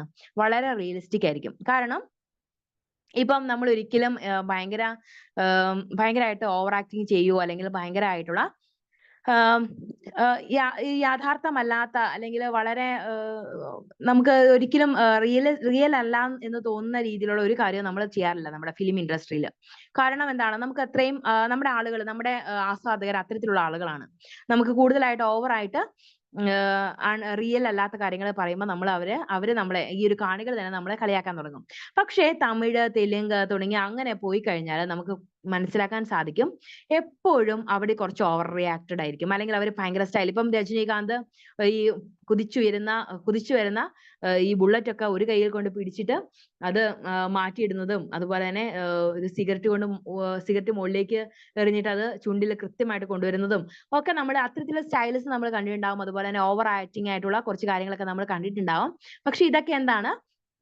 ഇതൊക്കെ അവരവരുടെ സ്റ്റേറ്റ്സുമായിട്ട് ബന്ധപ്പെട്ട് അവരുടെ കാണികളുമായിട്ട് ബന്ധപ്പെട്ട് നിൽക്കുന്നതാണ് ഇതെല്ലാം. കാരണം നമ്മുടെ സ്റ്റേറ്റില് ഇത്തരം ഓവർ ആക്ടിങ് ഒരിക്കലും വിലപ്പോവില്ലെന്ന് നമുക്ക് അറിയാവുന്നതുകൊണ്ടാണ് നമ്മുടെ ഇൻഡസ്ട്രിയിൽ അത്തരത്തിലുള്ള ഓവർ ആക്ടിങ്ങോ അത്തരത്തിലുള്ള യാഥാർത്ഥ്യമല്ലാത്ത കാര്യങ്ങളൊന്നും നമ്മൾ കൊണ്ടുവരാത്തത്. പക്ഷെ തമിഴിലും തെലുങ്കിലെ പോലെ അങ്ങനെ കന്നഡയിലൊക്കെ ഇത്തരത്തിലുള്ള ഓവർ ആക്ടിങ്ങും അല്ലെങ്കിൽ റിയലിസ്റ്റിക് അല്ലാത്ത കാര്യങ്ങളൊക്കെ അവർ എൻജോയ് ചെയ്യുന്നുണ്ട്. അതുകൊണ്ടാണ് കൂടുതലും അങ്ങനത്തെ പ്രേക്ഷകർ അവിടെ ഉള്ളത് കൊണ്ടാണ് അത്തരത്തിലുള്ള മൂവീസ് അവിടെ ഇറങ്ങുന്നത്. അപ്പം ഈ ഒരു കാര്യം മാത്രം ഓർത്തിരുന്നാൽ മതി. അത് നമ്മളെ സംബന്ധിച്ചിടത്തോളം നമ്മുടെ റീഡർ എന്താണോ, നമ്മളെ വായനക്കാരൻ എന്താണോ, ആ ഒരു രീതിയിലായിരിക്കും നമ്മുടെ ക്രിയേറ്റീവ് ആയിട്ടുള്ള റൈറ്റിങ്സ് കൊണ്ടുവരുന്നത്. അതുപോലെ തന്നെ നമ്മൾ എപ്പോഴും നമ്മുടെ രചനകൾ എഴുതുമ്പോൾ നമ്മുടെ വായനക്കാർ എത്തരത്തിലുള്ള ആളുകളാണ്, അവർക്ക് ഇത് ആസ്വാദികരമാകാൻ സാധിക്കുമോ, ആസ്വദിക്കാൻ അവർക്ക് എന്നൊക്കെ നമ്മൾ മനസ്സിലാക്കിയിട്ട് അതൊക്കെ ചിന്തിച്ചിട്ടാണ് നമ്മൾ ഓരോന്ന് എഴുതുന്നത്. അപ്പോൾ നോയിങ് യുവർ റീഡർ എന്ന് പറയുന്നത് ഈ ഒരു ക്ലാരിറ്റി അതുപോലെ തന്നെ ട്രാൻസ്പെറൻസി ആയിട്ട് ബന്ധപ്പെട്ട് നിൽക്കുന്ന ഒരു ഡയമെൻഷനാണ്. The clarity of our writing is partly dependent on our understanding of who our reader is. Our choice of language is determined by the reader. Every writer has preferences which may influence how to chooses his readers, but there is no reader who is specifically designed for the writer's chosen language. The writer for, അപ്പോൾ നമ്മൾ എന്താണ് പറഞ്ഞത്? നമ്മൾ പറഞ്ഞു ഓരോരോ സ്റ്റേജിലുള്ള film ഇൻഡസ്ട്രീസിൽ ഉണ്ടാവുന്ന മാറ്റങ്ങൾ അല്ലെങ്കിൽ അവരുടെ ഓരോരോ എക്സ്പ്രഷൻസും അവരുടെ അഭിനയവും ഒക്കെ ആ കാണികളെയായിട്ട് ബന്ധപ്പെട്ട് നിൽക്കുന്നു നമ്മൾ പറഞ്ഞു. അതുപോലെ തന്നെ നമ്മുടെ ക്രിയേറ്റീവ് ആയിട്ടുള്ള റൈറ്റിംഗ്സ് നമുക്ക് ആരെ വേണേലും ചൂസ് ചെയ്യാൻ സാധിക്കും. ഇപ്പൊ നമ്മൾ തമിഴിലാണ് എഴുതുന്നതെങ്കിൽ തമിഴിലുള്ള ആളുകളായിരിക്കും കൂടുതൽ അത് വായിക്കുക അല്ലെ. അതേസമയം നമ്മൾ മലയാളത്തിലാണ് രചനകൾ നടത്തുന്നതെങ്കിൽ മലയാളികളായിരിക്കും കൂടുതൽ അത് വായിക്കുക. അപ്പൊ ആ രീതിയിൽ നമ്മൾ വായനക്കാരെ തിരഞ്ഞെടുക്കാനുള്ള അവകാശം നമുക്കുണ്ട്. നമുക്ക് വേണമെങ്കിൽ ഇംഗ്ലീഷിലുള്ള റൈറ്റിംഗ്സ് എഴുതാം. ഇപ്പൊ ഇംഗ്ലീഷ് അറിയാവുന്ന എല്ലാവർക്കും അത് വായിക്കാനായിട്ട് സാധിക്കും. അതുപോലെ നമ്മളെ വായിക്കുന്ന ആളുകൾക്ക് ഇൻട്രസ്റ്റിംഗ് ആയിട്ടുള്ള രീതിയിൽ അവർക്ക് പെട്ടെന്ന് കണക്ട് ചെയ്യാനുള്ള രീതിയിൽ നമ്മൾ നമ്മുടെ രചനകൾ നടത്തുവാണെങ്കിൽ അത് കൂടുതൽ ഫലപ്രദമാണെന്നാണ് പറയാം. കാരണം ഓരോ സംസ്ഥാനത്തും അതിൻ്റെതായ കൾച്ചർ ഉണ്ട് അല്ലേ? അപ്പൊ നമുക്ക് തൈര് വട, തൈര് സാദം, അതുപോലെ തന്നെ ഇപ്പം പൂനെ, ഡൽഹി, അതുപോലെ തന്നെ മുംബൈ പോലെയുള്ള ബുർജീസ്, അതുപോലെ പൊറാത്താസ്, ഇതൊക്കെ നമുക്ക് അത്രയും അവരുടെ ഒരു കൾച്ചറുമായിട്ട് നമുക്ക് ചിലപ്പോൾ ഒന്നിച്ച് നമുക്ക് അതൊരു റിലേറ്റ് ചെയ്യാൻ പറ്റിയെന്ന് വരില്ല. അപ്പൊ നമ്മുടെ കേരളത്തിൽ അല്ലെങ്കിൽ നമ്മുടെ മലയാളത്തിൽ നമ്മൾ എഴുതുമ്പോൾ നമ്മുടെ സംസ്കാരവുമായിട്ടുള്ള ബന്ധപ്പെട്ട അല്ലെങ്കിൽ നമ്മുടെ രീതികളുമായിട്ടുള്ള ബന്ധപ്പെട്ട സംഭവങ്ങളൊക്കെ എഴുതുവാണെങ്കിൽ അത് കുറച്ചുകൂടെ ആളുകൾക്ക് കുറച്ചുകൂടെ റിലേറ്റ് ചെയ്യാൻ പറ്റും. അപ്പൊ അത് കൂടുതൽ അവർക്ക് ആസ്വാദികരമാവും എന്നാണ് ഇവിടെ പറയാം. ഓക്കെ. പിന്നെ റിജിഡിറ്റി മേ അഫക്ട് ക്ലാരിറ്റി. എന്താണ്? വളരെ കാഠിന്യമുള്ള വേർഡ്സ് നമ്മൾ ഉപയോഗിച്ചു കഴിഞ്ഞാൽ അത് നമ്മുടെ ക്ലാരിറ്റിനെ മോശമായിട്ട് ബാധിക്കും. ക്ലാരിറ്റി എന്ന് പറയുന്നത് വ്യക്തതയാണ്. അപ്പൊ ഞാൻ നേരത്തെ പറഞ്ഞു, നമ്മൾ കാസർഗോഡ് ഭാഷ, കോഴിക്കോട് ഭാഷയൊക്കെ നമ്മൾ ഉപയോഗിക്കുകയാണെങ്കിൽ അത് ഒരിക്കലും മറ്റ് കോട്ടയത്തുള്ള, എറണാകുളത്തുള്ള ആളുകൾക്ക് ചിലപ്പോൾ മനസ്സിലായെന്ന് വരില്ല. കാരണം എന്താണ്? ആ ഒരു കാഠിന്യം, വാക്കുകൾക്ക് കാഠിന്യമുണ്ട്. അത് നമ്മൾ ചിലപ്പോൾ കേട്ടിട്ട് പോലും ഇല്ലാത്ത വേർഡ്സ് ആയിരിക്കും. അതുകൊണ്ട് അച്ചടി മാധ്യമം അല്ലെങ്കിൽ അച്ചടി ഭാഷയാണ് ഈ ഒരു രചനകൾക്ക് കൂടുതലായിട്ട് ഉപയോഗിക്കുക. അപ്പൊ ആ അച്ചടി ഭാഷ എന്ന് പറയുന്നത് നമ്മൾ ഉപയോഗിക്കുന്നത് നമ്മുടെ ആ ഒരു ക്ലാരിറ്റി, ഒരു കാഠിന്യം ഇല്ലാതാക്കുകയും ഒരു ക്ലാരിറ്റി നമ്മളുടെ വായനക്കാർക്ക് കൊടുക്കുകയും കൂടെ ചെയ്യും. അപ്പം ഈ ഒരു കാഠിന്യമുള്ള വാക്കുകൾ നമ്മൾ യൂസ് ചെയ്യുന്നത് കുറച്ച് കഴിഞ്ഞാൽ തന്നെ നല്ല സ്മൂത്ത് ആയിട്ട് ആളുകൾക്ക് നമ്മൾ എഴുതുന്നത് വായിക്കാനായിട്ട് സാധിക്കും. പിന്നെ ക്ലാരിറ്റി ആൻഡ് ലാംഗ്വേജ് എന്നുള്ള കാര്യം പറയുന്നുണ്ട്. നമ്മുടെ ലാംഗ്വേജ് നമ്മുടെ ക്ലാരിറ്റിയുമായിട്ട് ബന്ധപ്പെട്ട് നിൽക്കുന്നതാണ്. ലാംഗ്വേജ് നല്ല രീതിയിൽ ഉപയോഗിച്ചാൽ മാത്രമേ, നല്ല രീതിയിലുള്ള ലാംഗ്വേജ്, വളരെ കഠിനമില്ലാത്ത വേർഡുകൾ യൂസ് ചെയ്തുകൊണ്ടുള്ള വാക്കുകളും വാചകങ്ങളും ഉപയോഗിക്കുമ്പോൾ നമ്മുടെ രചനകൾക്ക് കൂടുതൽ ക്ലാരിറ്റി ഉണ്ടാവും. അത് ആളുകൾക്ക് കൂടുതൽ റിലേറ്റ് ചെയ്ത് അവർക്ക് അത് മനസ്സിലാക്കാനായിട്ട് സാധിക്കും. അപ്പൊ ഇത്രയും കാര്യങ്ങളാണ് ഇവിടെ പറയുന്നത്.